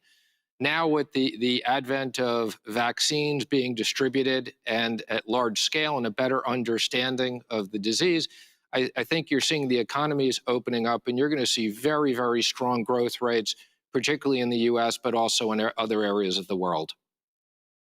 What risks are there to that projection in your view? And let me name one specifically here in the United States. That's the labor markets. We seem to be having a very difficult time matching up the people looking for jobs who've lost jobs through the pandemic with the jobs that are remaining open, because the JOLTS numbers, as you know, are very, very high, record highs. Well, there's no question that there are areas of the economy, particularly in hospitality and travel, where they now are reopening and they're having a difficult time hiring people. I believe part of the impact, not the entire impact, but a significant part of the impact, are the programs that we put in place during the pandemic were intended when the economy was closed, And now as the economy opens up, we need to see those various different programs roll off. I think the other area we're seeing is we need better job training. There's areas where there's more people looking for jobs and not necessarily the right training in those areas. So I think those are two areas we need to focus on tremendously. There's a great deal of talk, as you know, Mr. Secretary, with the so-called K-shaped recovery, that some people are doing very, very well, much better than they were. Some people are really being left behind. Does that pose potentially a risk for the overall growth of the economy, quite apart from some of the distributional issues and maybe moral issues? Well, it clearly does. I mean, you see this both within the U.S. economy. There are certain companies, such as online retailers, that had record years, even through the pandemic. There's other companies, such as travel and leisure, that were completely shut down and had to take on excessive debt. So I think you see that both within the U.S. and then more broadly, you see the richer economies performing better as they had large fiscal response and vaccine distribution, and the poorer countries having more difficult issues. And that's something we'll all need to help on. Mr. Secretary, one of the things that you focused on as Secretary of Treasury, as well as President Trump focused on, was the trend line for growth. You were concerned that it had really fallen down to 2% and even south of 2%. You got it under the Trump administration up close to 3%, although it was coming back down even before the pandemic. Where do you see the trend line right now for U.S. economic growth in light of the pandemic? Does the pandemic change that trend line up or down? Well, I think the economic programs that we put in, which were a combination of the Tax Act, regulatory, and trade deals, really helped the economy grow. I think now one of the issues is there's a lot of uncertainty in the United States around what's going to happen in tax, what's going to happen in infrastructure. So I would encourage the leaders to work on a bipartisan basis to pass additional legislation and take those risks out of the economy so that people know how the economy is going to react and what the different regulatory and tax policies will be, which clearly will impact different businesses significantly. So let's take those as you raise them. Infrastructure and tax. Infrastructure first. As you know, there's a negotiations going on right now in Washington to see if the bipartisan approach can be delivered. What do you think is the right answer for infrastructure at this point for the United States? Well, I think infrastructure is something that's very important. Actually, this is something that President Trump campaigned on as well, and we wanted to get done. We ended up having a lot of other priorities, so we had difficulty passing this. But just as last year, both parties came together to pass the CARES Act, I would encourage the parties to come together, something that looks like around $1 trillion, as I know what the bipartisan group has been working on. And I think that can have a real positive impact on the economy. So I'm a big fan of bipartisan work in that area. And I would be very careful, particularly as we grow the economy and people are trying to get back to work and small businesses are opening up, what could be significant tax increases across the board. Well, and the tax increases really is the rub, isn't it? Because watching from the outside, at least, with the various meetings that President Trump had up at the White House, the infrastructure weeks that were had, it always got down to, I think, how do you pay for it? Not just how big is it, but how do you pay for it? Is it essential that you not raise income taxes in any way, shape, or form, corporate or individual, in order to make the infrastructure work? I think it can be done. There's a lot of money left from the pandemic funds last year. We passed over $6 trillion of funds. There's still significant money that hasn't been used. I believe that can be recycled. And I think the bipartisan group can look for across the board. There may be some pay-fors that don't have significant impact on the economy. Is that use taxes? Excuse me? Would that be use taxes, for example? That's one of the things being suggested is pay for. That's not income tax, but a use tax. I'm not going to comment on the specifics of whether it's gas taxes or other, because I'm going to let the bipartisan group figure that out. Almost by definition, it's the areas that people can agree on. But I'm hopeful that will get done. I think it's been moving in the right direction, and I'm hopeful. So, Mr. Secretary, give us, if you can, a rough sensitivity analysis on the question of the trend line growth, because you said it depends critically on investment in things like infrastructure and tax policy, which seem to be linked up. What's the upper level? What's the lower level, depending on what they do there? What do you expect in terms of trend line growth for the United States over the next 5 years? Well, I can't comment on 5 years, but I would say clearly in the foreseeable future, I mean, we could easily see 6 to 8% growth. I think the other area, and the previous panel commented on this, is the risk of inflation and how that plays out. Now, inflation is good for certain parts of the economy and very bad for other parts of the economy. So I do worry, as Larry Summers and others have said, that the chances are higher as opposed to lower, that this is ongoing inflation and that the Fed will need to adjust for that. I think in the interim, there'll be businesses that are growth businesses, high margin businesses with consumer spending that will do very well with higher inflation, and businesses with lower margins and high costs of labor are going to be concerned. So I think the inflation outlook is something that's going to need to be managed very carefully. Well, let's talk about managing carefully, because it appears that the Fed is coming around to the view that at least has to be concerned about inflation. That's what we heard from the Fed after the FOMC meeting. We heard Chair Jay Powell say we're paying attention now to inflation, even though they didn't take specific action. Do you think that what the Fed is doing, basically in indicating down the road they're going to have to tighten some, do you think that that's going to be enough to rein in the danger of inflation? Well, I have a lot of confidence in Chair Powell, and we worked obviously very closely over the last several years. Clearly, what the Fed did last year during the pandemic really, really helped, and it was critical. So there's no question that the Fed needs to go into a period of normalizing rates and normalizing the portfolio. And I think the question is really how quickly they do that and how they do that in an effort to control inflation. I think the issue is that the Fed is being cautious. The Fed models, the Treasury models, economic models really are not very good at predicting, given the vast amount of fiscal and monetary response we had over the last year. So I think this is something that needs to be watched very carefully. And I do think the markets are underestimating this risk. Well, it does raise the broader question, at least for me, of how much of the growth we're seeing right now, because as you say, Mr. Secretary, we're going to see some robust growth this year in all likelihood. How much of that is because of the fiscal and monetary support as opposed to the underlying strength of the economy? Well, I think a large part of that is going to be the fiscal and monetary that allowed for the reopening of the economy. So again, I just want to put this in perspective. Over a year ago, I never thought I'd be in a period of time sitting in an Oval Office talking about shutting down travel to Europe, talking about shutting down the entire economy. So there's no question that now that it's reopened, and now that, at least in the US, there's vast vaccine distribution, you're seeing businesses come back very, very strong. And I believe in particular the travel, entertainment, leisure business, people like these videos, but people want to get back out and travel and see people. Yeah, I think that's very fair. You talked about some of the things that you did in the Trump administration, you and President Trump did, to really spur growth. And it certainly included tax cuts as well as regulatory reform. On the other hand, President Trump from the beginning took a very strong line with China, which, by the way, President Biden seems to be following up on. Looking back at it now, did you leave some growth on the table because of the need to be tough on China? Well, I can't specifically say whether we did or whether we didn't. What I will say is that China is the second largest economy in the world. It has a large population, 1.3 billion. It's both the biggest opportunity and the biggest threat, with a large growing middle class. And the purpose of the tariffs were really to create a level playing field. So the issues that we were dealing with were the same issues that my predecessors were dealing with, Hank Paulson and others. And there's no question that the tariffs had the desired impact of getting China to the negotiating table.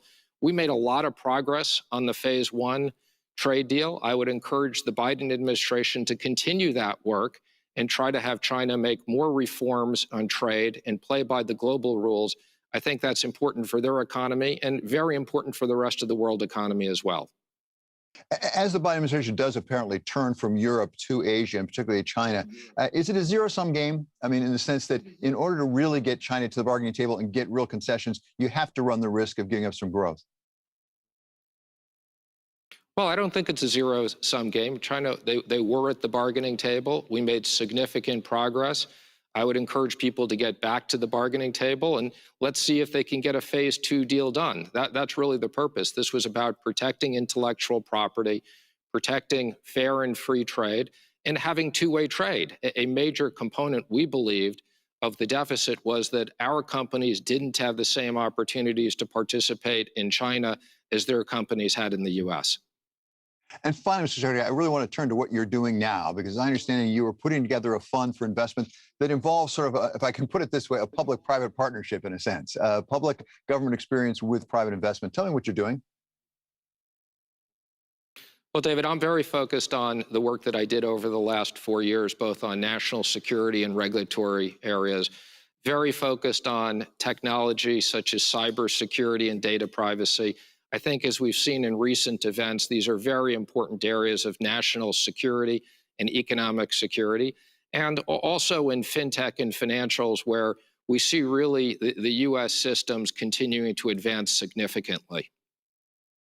So some of the issues we've seen, for example, with some of the ransomware attacks, are real challenges. Do you see investment opportunities there, and what do those investment opportunities look like? Well, David, when I was at Treasury, I was responsible for cybersecurity for all of the financial services industry, as well as for the IRS, which is obviously a very large holder. And we did a lot of work on modernization. We did a lot of preparation. The financial services industry has invested significant amounts of money in these areas. I think other areas of the U.S. economy need to continue to invest as well.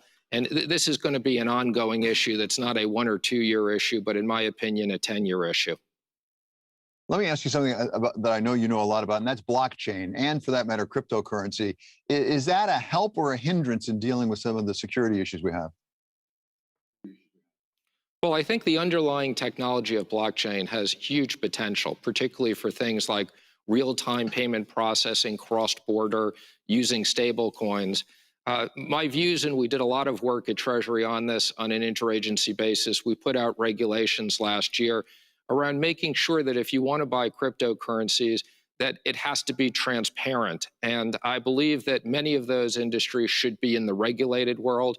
They should follow the same BSA, the Bank Secrecy Act requirements, know your customer requirements, and these shouldn't be the equivalent of secret Swiss numbered bank accounts. So as long as we do a lot of work, and that was being done at the G7 and G20 as well, I think the idea is to make sure we crack down on financial terrorism so it can't be used for ransom attacks and other illicit activities. Finally, Mr. Secretary, in a word or two, should we have a central bank digital currency? I know China's working on one. Well, I think that's something that the Fed is looking at. I know at least when I was there, both the Treasury and the Fed hadn't made any long-term decisions. I think it's a complicated issue, but I don't think it's a short-term issue. So I encourage the Fed to continue to look at these issues so that they have those capabilities. The more important issue is probably the real-time payment processing systems that both private industry as well as the Fed are working on right now. Okay, Mr. Secretary, I can't thank you enough for being with us. Real pleasure to talk to you. That's Steven Mnuchin, former Treasury Secretary.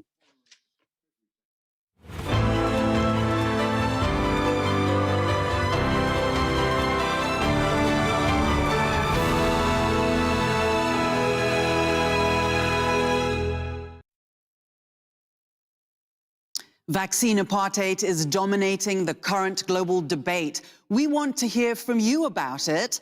Throughout the 3 days of the forum, we're going to be polling you on all the topics that we're discussing here. So for now, here's our question. Is it discriminatory for businesses to require their customers to be vaccinated for COVID-19? A, no, it's the only way we'll get the pandemic under control. B, yes, there isn't equitable access to vaccines globally. And C, either a negative COVID-19 test or vaccine should be sufficient. Let's take you to a website and see how everybody there is participating and polling. We're getting these results come in real time. So let's take a look and see what the results are. It looks like A is leading here at about between 47 to 50%. It's the only way that we will get the pandemic under control. It looks like people are a little bit split here.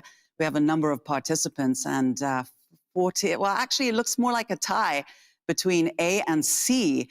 There seems to be a relatively equal split between A and C. A being the only way we'll get the pandemic under control is to require vaccinations, or The other half of you think that either a negative COVID-19 test or vaccine should be sufficient. And that's really the core of the debate, isn't it? And a big part of this, too, is about vaccine equity, because developed nations have gobbled up more than half of all available vaccines, and poor countries and regions are crying foul.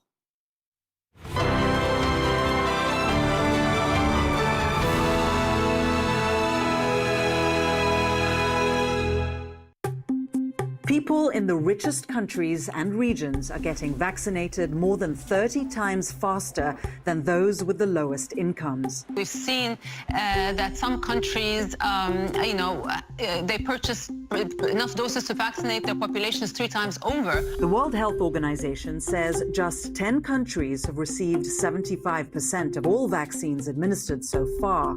Only 0.3% have gone to lower income nations.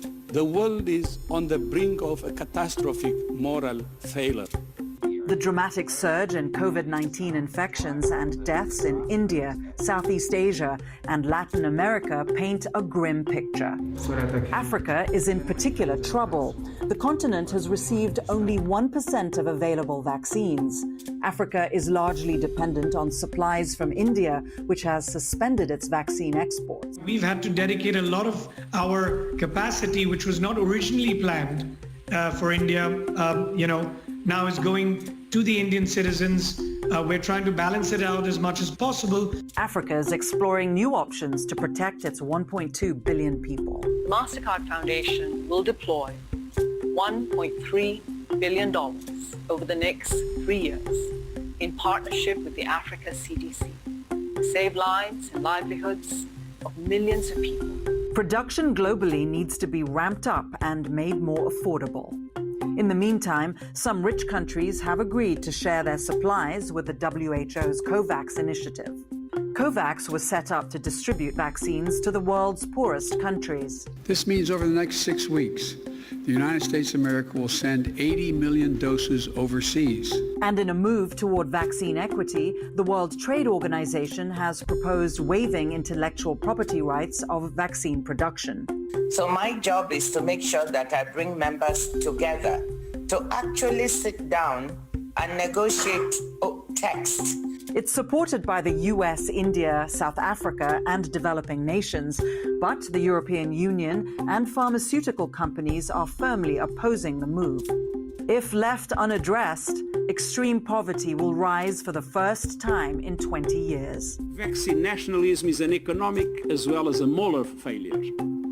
And the latest research by the International Chamber of Commerce shows that without support to the developing world, this crisis could cost the global economy up to $9.2 trillion US.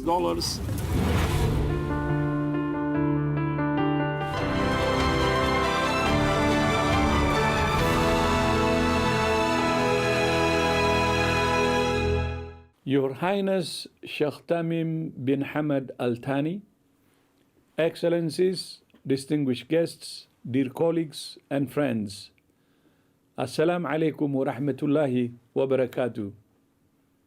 Until recently, Africa had not yet seen the same scale of devastation from the COVID-19 pandemic as some other regions. But Africa now appears to be facing a steep increase in cases and deaths, and it's facing it without vaccines. With the support of COVAX, 52 countries in Africa have now started vaccinating. But so far, only 40 million doses of vaccine have been administered in Africa, or less than 2% of Africa's population. To end the pandemic, WHO's target is to support every country to vaccinate at least 10% of its population by September, at least 40% by the end of the year, and at least 70% by June next year. WHO and our partners are working day and night to secure access to more doses and scale up production to meet these targets. But it's clear that in a crisis, Africa cannot rely solely on imports of vaccines from the rest of the world. We must build that capacity not only for COVID-19 vaccines, but for other vaccines and medical products. With the continued support of Qatar, we can build a healthier, safer, fairer future for the people of Africa and the people of the world. I thank you. Shukran jazilan.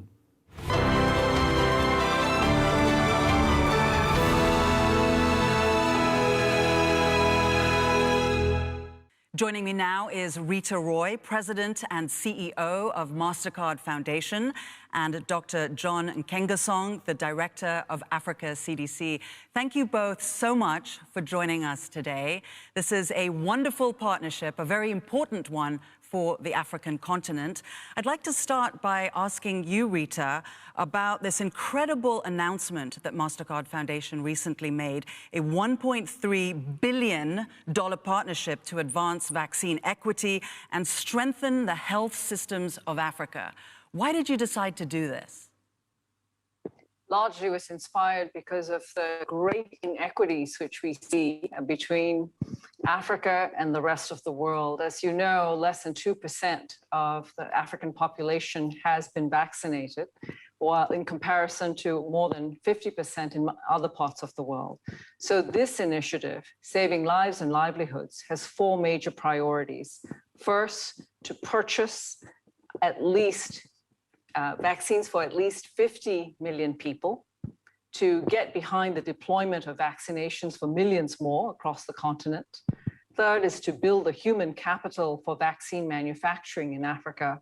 And fourth, of course, to build the institutions, particularly the Africa CDC, as it mounts this historic vaccination campaign.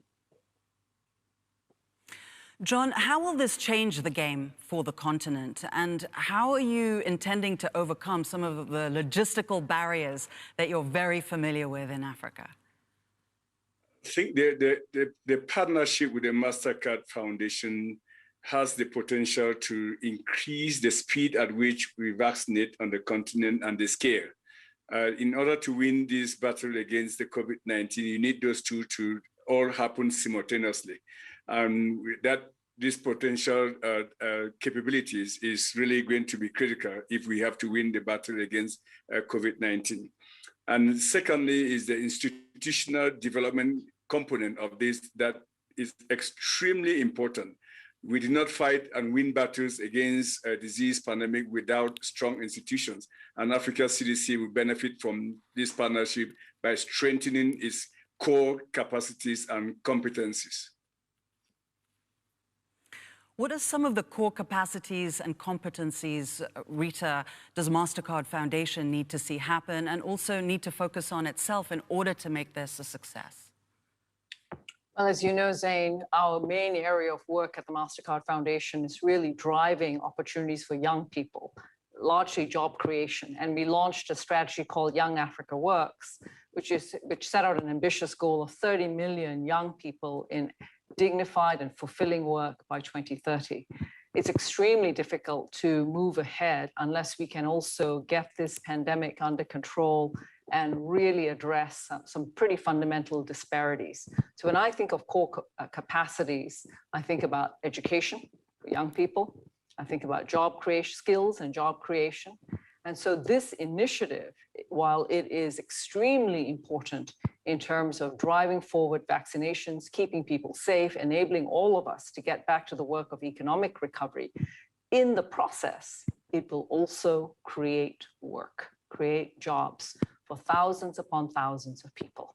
It takes a lot of people to drive that kind of vaccination rollout across the continent, and longer term, more strategically, who will be involved in the manufacturing of vaccines, not just within facilities, but across the entire value chain of what needs to occur. So we are very, very excited, we're optimistic, but we also want to get to work.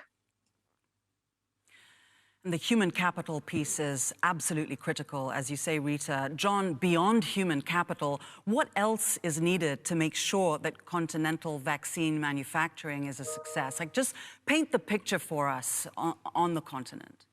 No, as Rita said, we need to look at the entire value chain for vaccine manufacturing. That is from the research and development to production to manufacturing. And I think that is very important. Now, with respect to the production and manufacturing, we need strong partnership for technology transfer. Beyond human capital, we need to have the appropriate technology. Some countries in Africa already have some of these capacity and technologies, like in Senegal, South Africa, Egypt, Morocco, Tunisia, but we need to scale that up and build trusting partnership with the developed world so that they can transfer this technology into those facilities that already have and at least get them to speed so that they can start producing the vaccines that we need now and then prepare for the future. Because we know, as we've said all along, that we know we're fighting this pandemic, but there will be another pandemic in future. So we need to transfer the technology, not just for COVID-19 vaccine development, but for other threats that we face almost on a daily basis on the continent. And John, those are some of the big picture issues that you have to grapple with. But if I could ask you just to be a bit more granular, now that this really incredible announcement has been made, what are some of the practical things that you're thinking about and doing on a daily basis to find a starting point to roll this out and make it happen? I think there are a couple of things that we must do and do it quickly with this partnership. One is to secure the vaccine doses, which, as you heard Rita mention, as a continent, we have immunized about 0.8% of our population fully. That is people who have received their complete doses there. So we have to access vaccines there. The second thing we must do, and do it quickly, is to support countries to be able to use the vaccines. That is, build whole supply chains. Search capacity for vaccination is critical. So we need to develop and harness the vaccinators so that they are ready to deploy those vaccines once they are available. We need to be able to strengthen vaccination centers so that people come into a clinic or an open space and be able to receive the vaccines in a timely fashion while respecting infection prevention, control, safe distances there. Those are very specific things that this partnership will enable us to achieve. Mm-hmm. Rita, one thing that I was wondering is that why did MasterCard Foundation choose Africa CDC? You could easily have done this or invested in or worked together with COVAX, for instance. Why Africa CDC? So the MasterCard Foundation has been working in Africa for over a decade, and we have a long-standing commitment that at least 75% of our partners will be African organizations. I think that's extremely critical for long-term sustainability because no one has the same level of investment and stake in outcomes as do people who live close to the problem or people from the continent. So that's number one. I must say that we laud the efforts of all organizations, of governments, of foundations, of funders, of COVAX, because this is an effort which requires everyone's input, everyone's leadership. We had a terrific experience working with Africa CDC early on in the pandemic when we came together in a partnership to do two things. One was to really access, purchase, and then distribute rapid tests, PCR tests across the continent, as well as to train healthcare workers at that point in time in testing and tracing.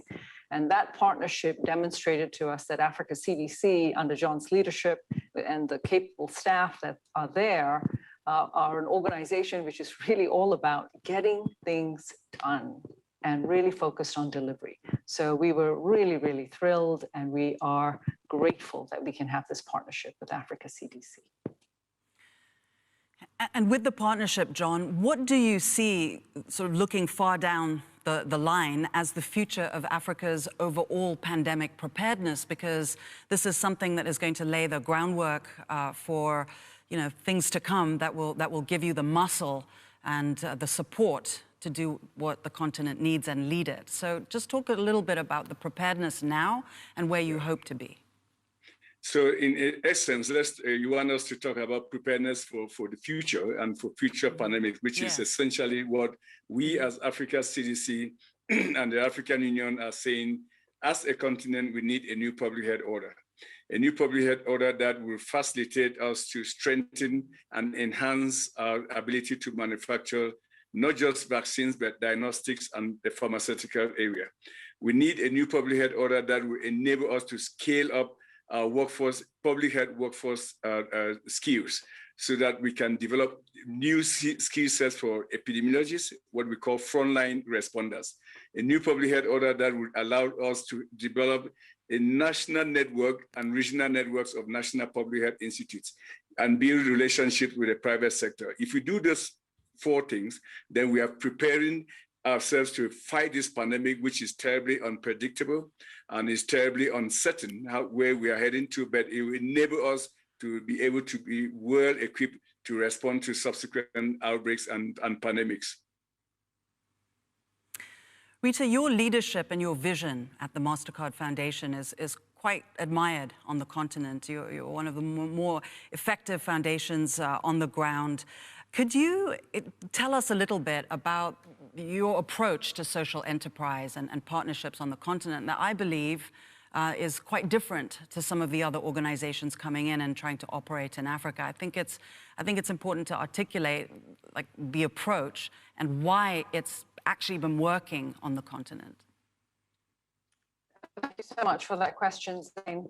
I think I'll just start by saying that any organization seeking to do work in a part of the world needs to, the first thing we need to do is listen, ask some questions, but really listen and seek to understand. And where possible, get as close as possible to problems people live with. See them firsthand, listen to the people we seek to work with or seek to serve, what their ideas are, how would they solve the problem if they had the means to solve the problem. So that's number one. I think second is really working in partnership.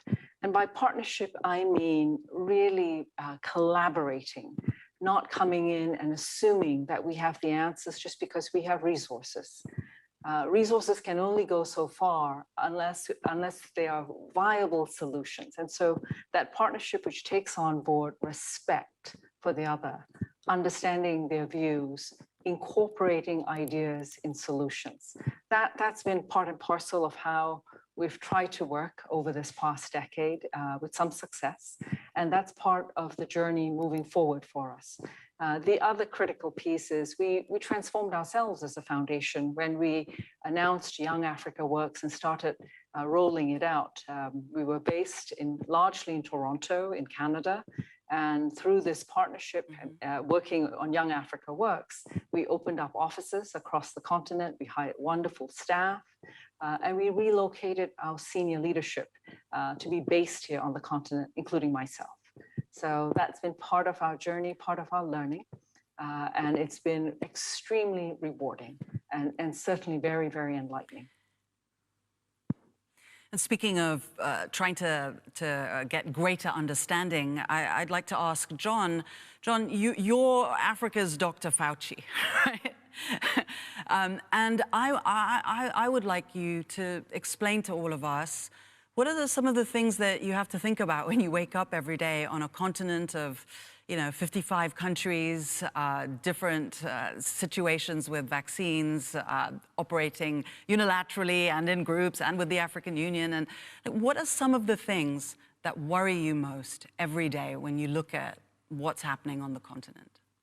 I mean, there are a couple of things that gets us awake all night, and the following morning, where you go to your emergency operations center, you are looking at the numbers. Which direction are your numbers heading? Are they going down or they are going up? And if they are going up, in which countries are they going up? And then if they are going up in a certain countries, can they fight it? And what must you do? So in other words, where are the hot spots that you must deploy people very quickly so that they can work with that, they support the government of that country to squash it before it becomes another catastrophe. So I think those are the kind of things that you are watching and tracking every day when you start up your morning with your emergency operations center staff, tracking the numbers, the figures, where it is sitting, the virus is sitting itself. Then you're also looking at countries that are vaccinating. Where are they using their vaccines with speed? Are they organized? Where can you help them to support them so that they can put needles into the arms as much as possible? So those are the kind of things that we look at every day when we start our emergency operations center. John, thank you so much. We don't know when you sleep because you're always out there, you're always on the front lines, working so hard for the continent. Thank you so much, Dr. John Nkengasong, Director of Africa CDC, and Rita Roy, President and CEO of MasterCard Foundation. And congratulations to you both on this outstanding and important partnership. Thank you. Thank you. Thank you so much. Thank you very much.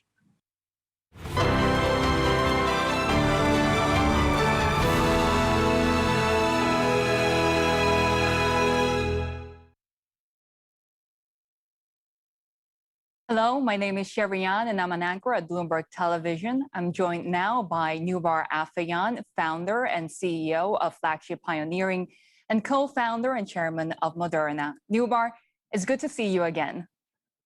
Good to be here. So the pandemic has really shown the critical nature of health security, right? Not only to individuals, but to entire societies and economies. How much confidence does the vaccine response give you that the world is ready for another pandemic? Well, I think that we're just beginning to get ready for the existing pandemic. I'm not sure that we can express a lot of confidence for a new pandemic, and that'll all depend on what we do going forward.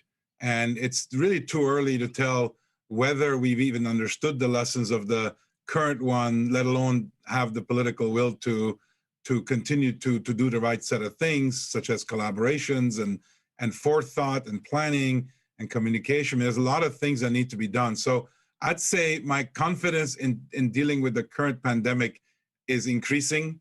My confidence about the next pandemic is awaiting important decisions and commitments. The world did go down an unconventional path when it comes to vaccine development, right? Whether it's breakneck speed or just facing the risks of deploying untested technologies as well. How do you expect this to impact the traditional pharma R&D?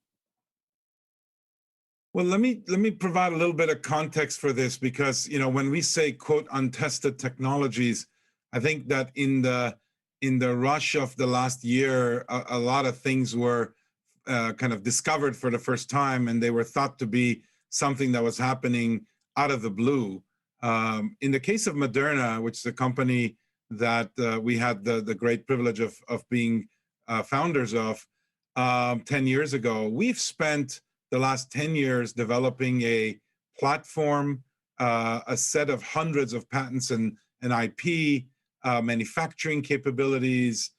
And before this nasty virus, SARS-CoV-2, ever showed itself to the conscience of humans, we had 9 vaccines that had been tested in humans, all showing neutralizing antibodies, and another half a dozen therapeutics, protein therapeutics, whether it's in vaccines or cardiovascular disease. So it is, in fact, a new application of a relatively new technology, but I wouldn't say it hadn't been tested. Now, it had not been tested in hundreds of millions or billions of people. And of course, there's very few pharmaceutical or vaccine technologies that have. And so when it came to going after this, the main reason why mRNA was deployed was that in the prior years leading up to that, all the data pointed to the fact that this was a completely different, in terms of speed, predictability, robustness, scalability, a different platform than we had previously. And so we were glad to be able to put it to use to really combat this virus. So when it comes to putting it in actual use, how important were partnerships either with the public or the private sector in actually making this come together? Extremely useful. Vital, wouldn't have happened without partnerships. And I don't just say that in the loose sense of partnerships. Partnerships are always good, but in this case, they were essential. And let me tell you just how many different partnerships and of different kinds had to be there. First of all, the NIH. We had a prior partnership with the NIH working on MERS, working on other mRNA vaccine technology with the NIAID, the very specific group that Dr. Fauci is in charge of. And they had familiarity in their own hands of what mRNA could do. And that's why they were excited to to be the first to enter into human trials with our technology for the COVID-19. Again, we've done it before with other vaccines. Then partnerships that allowed us to scale up manufacturing, most notably with Lonza, one of the largest global contract manufacturers of pharmaceuticals. But for their partnership, experience, rapid ability to deploy capabilities, even though we had to transfer technology and work with them, that would have been impossible to scale, even to the up to billion doses that we're aiming for in 2021. That would have been a fraction of that number had we not done that. The US government, in many forms, BARDA, DARPA, prior to that, we had worked with already. That meant there were trusting relationships that were put to the test in moving literally overnight. New partnerships were formed with CEPI, most recently with the whole COVAX initiative. And of course, OWS, Operation Warp Speed, that was literally put into existence in order to eliminate the barriers to collaboration and partnership, provided a very strong signal that the US government wanted vaccines to be developed of many types with backup plans. And again, I cannot, as a private citizen, having nothing to do with politics, I cannot fathom what happened last year had all of that, each and every one of those things, not been in place, and many more I didn't mention. Given everything that you're talking about right now, did it surprise you that we continue to see these tensions and competition between nations when it comes to acquiring supplies of the shots? Well, given the relative disorganized state that the world found itself in when this virus decided to attack one of the big vulnerabilities of human beings, which is their social nature. If you think about this, this is an evolutionary battle between a virus that literally preys on our social nature in transmitting itself and humans who increasingly want to interact, be mobile, and be more and more in social places, which means that the virus can transmit and evolve. So that battle royale, if I can call it that, very much caught humanity off guard. We do very little in a collaborative way. Just look at climate change. And there are many other things, refugee crisis, where it divides us. It does not bring us together. But it took a virus to actually bring people together in a somewhat slow, clumsy way, I would say. But certainly a year into it, there's a lot more pan-country collaboration, which we very much appreciate. But when we started, countries, continents thought this was their problem to solve on their own. We interacted with many of them, and we could see the very different mindsets. Some wanted proof that a vaccine could work, let alone what they thought was an untested vaccine, and they waited for that proof. And by the time the proof came, they just realized they were quite late in the lineup. So now 18 months into the pandemic, are you seeing countries become more collaborative with each other, more cooperation on the ground, perhaps, in getting these vaccine supplies? I think we're beginning to see signs of that, certainly with the U.S. opening up to enabling others. You know, clearly the U.S. has spent more, done more in finding solutions, and now it has to share with the world. And I'm very pleased to see the U.S. government take steps in that direction, most notably recently at the G7, and it's continuing. Certainly Europe is beginning to take some concrete steps. And we'd love to see more of that. We hear the calls from African countries, we hear the calls from South America, but the reality is that the supply chains that have been established to make the billions of doses already that are being ramped up to be made for this year and then, of course, next year, that's going to have to be further expanded, and that's going to take coordination. So I think that increasingly the will is there, the narrative is there. Now we have to come through on it. What about increasing the supply itself? I know that Moderna has said that you won't be enforcing patents for the mRNA technology during the pandemic period, but the intellectual property waiver conversations continue at the WTO. If this is actually passed, will this set a precedent that perhaps is not good long-term for the industry?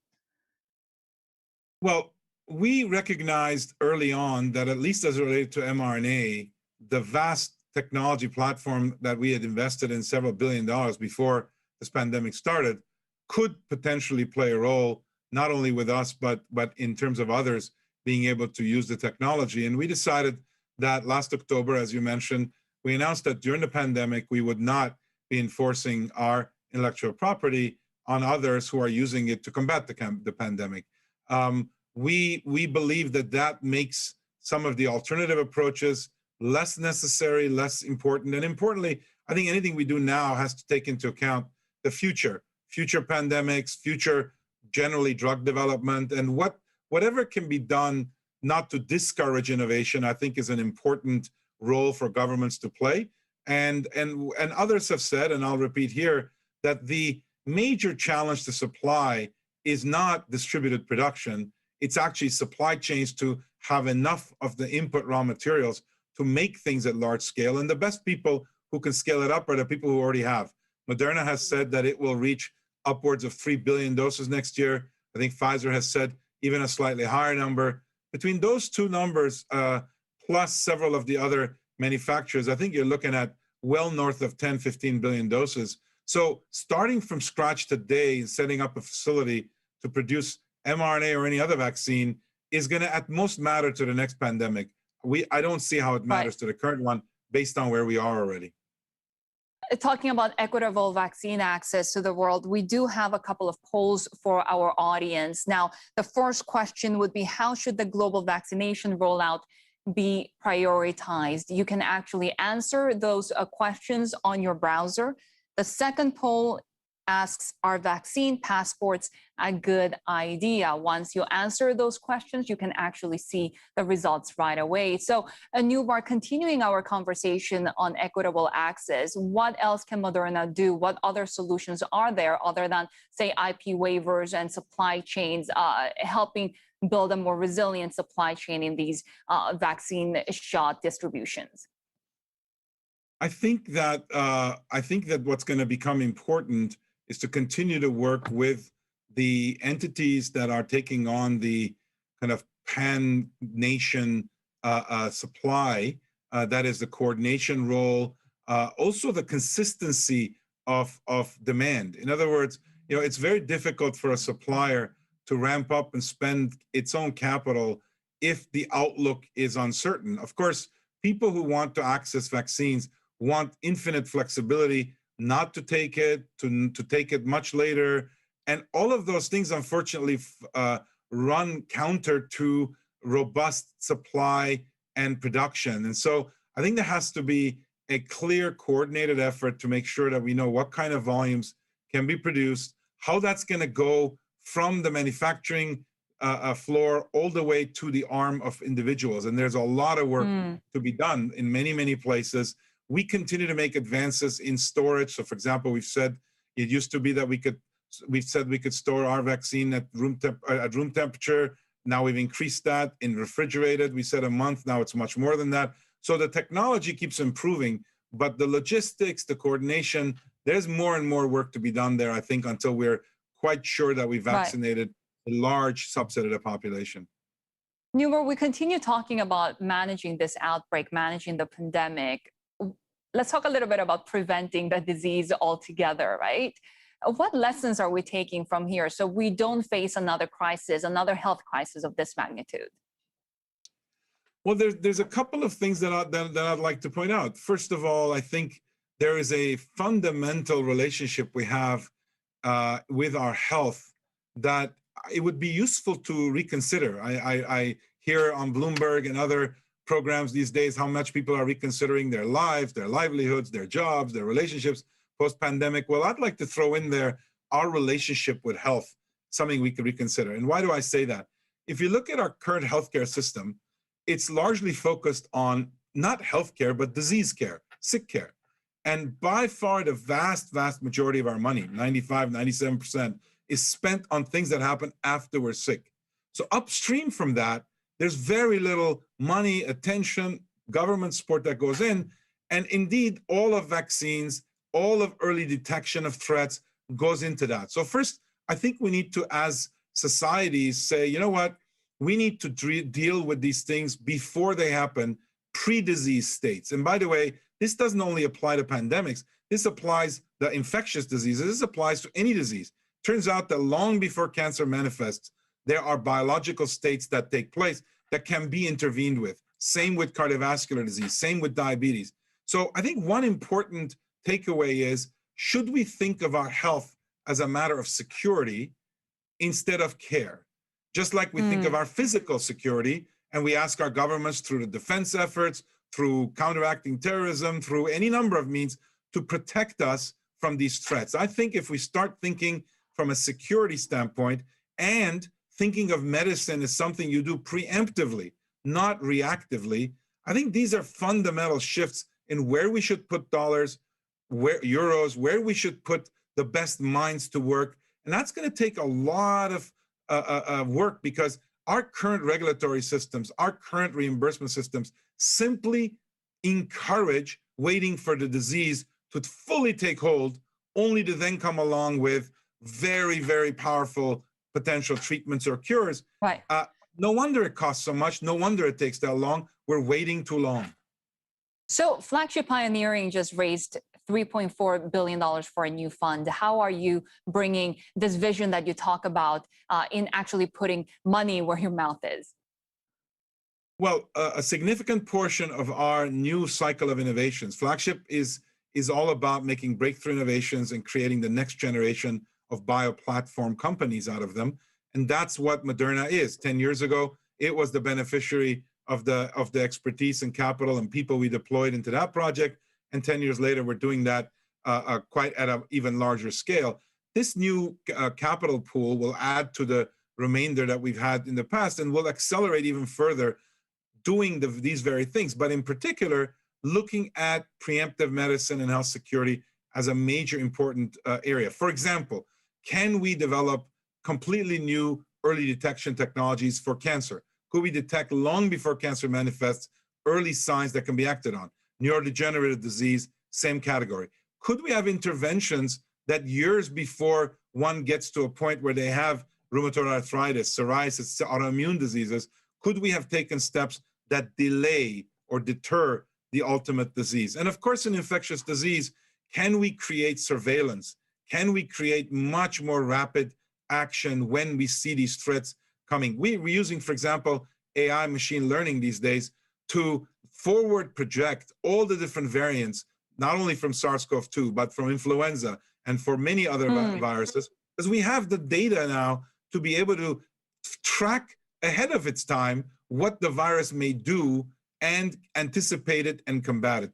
All of that is ahead for us, and it's an exciting time, although it took a pandemic and lots of loss to bring this to the forefront. So is this sort of thinking going to help when it comes to slow pandemics and not just fast pandemics like we've had this time around, where you've had all of this effort globally come together? Well, it's a great question, because one of the interesting observations, you roll back the clock a year and everyone was speculating that vaccines that take less than 3-4 years to develop are by definition unsafe and cannot be made and cannot be trusted. And, we and Pfizer and others did trials that were as big, if not bigger, than what one typically sees, showed robust data on safety and efficacy, and rolled it out. And in the field, basically, the vaccine's been doing the same or better than what the tests had showed, and now across hundreds of millions of people. And so there's a lot of learning there. But the question is, after the pandemic, let's say, wanes somewhat, are we going to go back to saying, okay, now it has to take 5 years again to develop a vaccine? Or are we going to, as a regulatory process, come up with ways to take the learnings and work with industry, work with others in the medical community to do the same robust type of work, but in a collaborative way, perhaps faster? We watch slow pandemics, cancer, Alzheimer's, obesity, take lives by the tens of thousands to hundreds of thousands per year.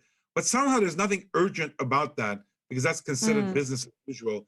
I think some level of intolerance to the status quo, that diseases are meant to take lives and hurt people, and therefore that's okay. But a virus, that's different.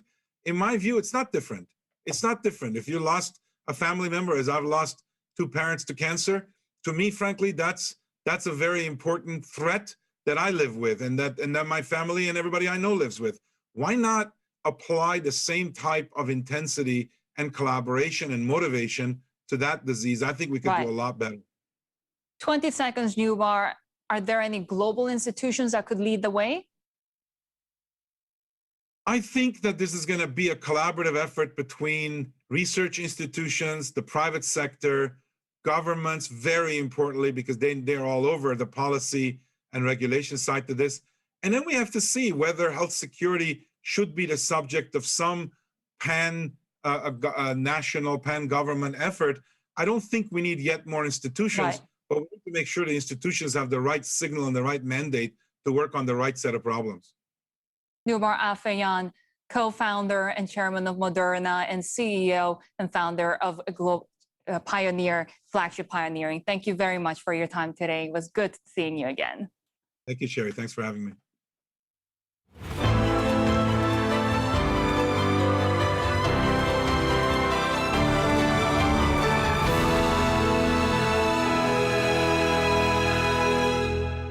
You're watching the Qatar Economic Forum powered by Bloomberg. We've heard from global leaders and we've explored the most crucial issues of the day.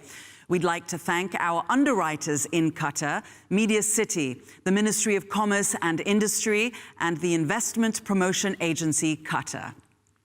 We leave you with a performance from the Qatar Philharmonic Orchestra. The pearl trade was a major pillar of the Qatari economy. It even lent itself to an art form, a gentle music called Fijiri, which means music of the sea.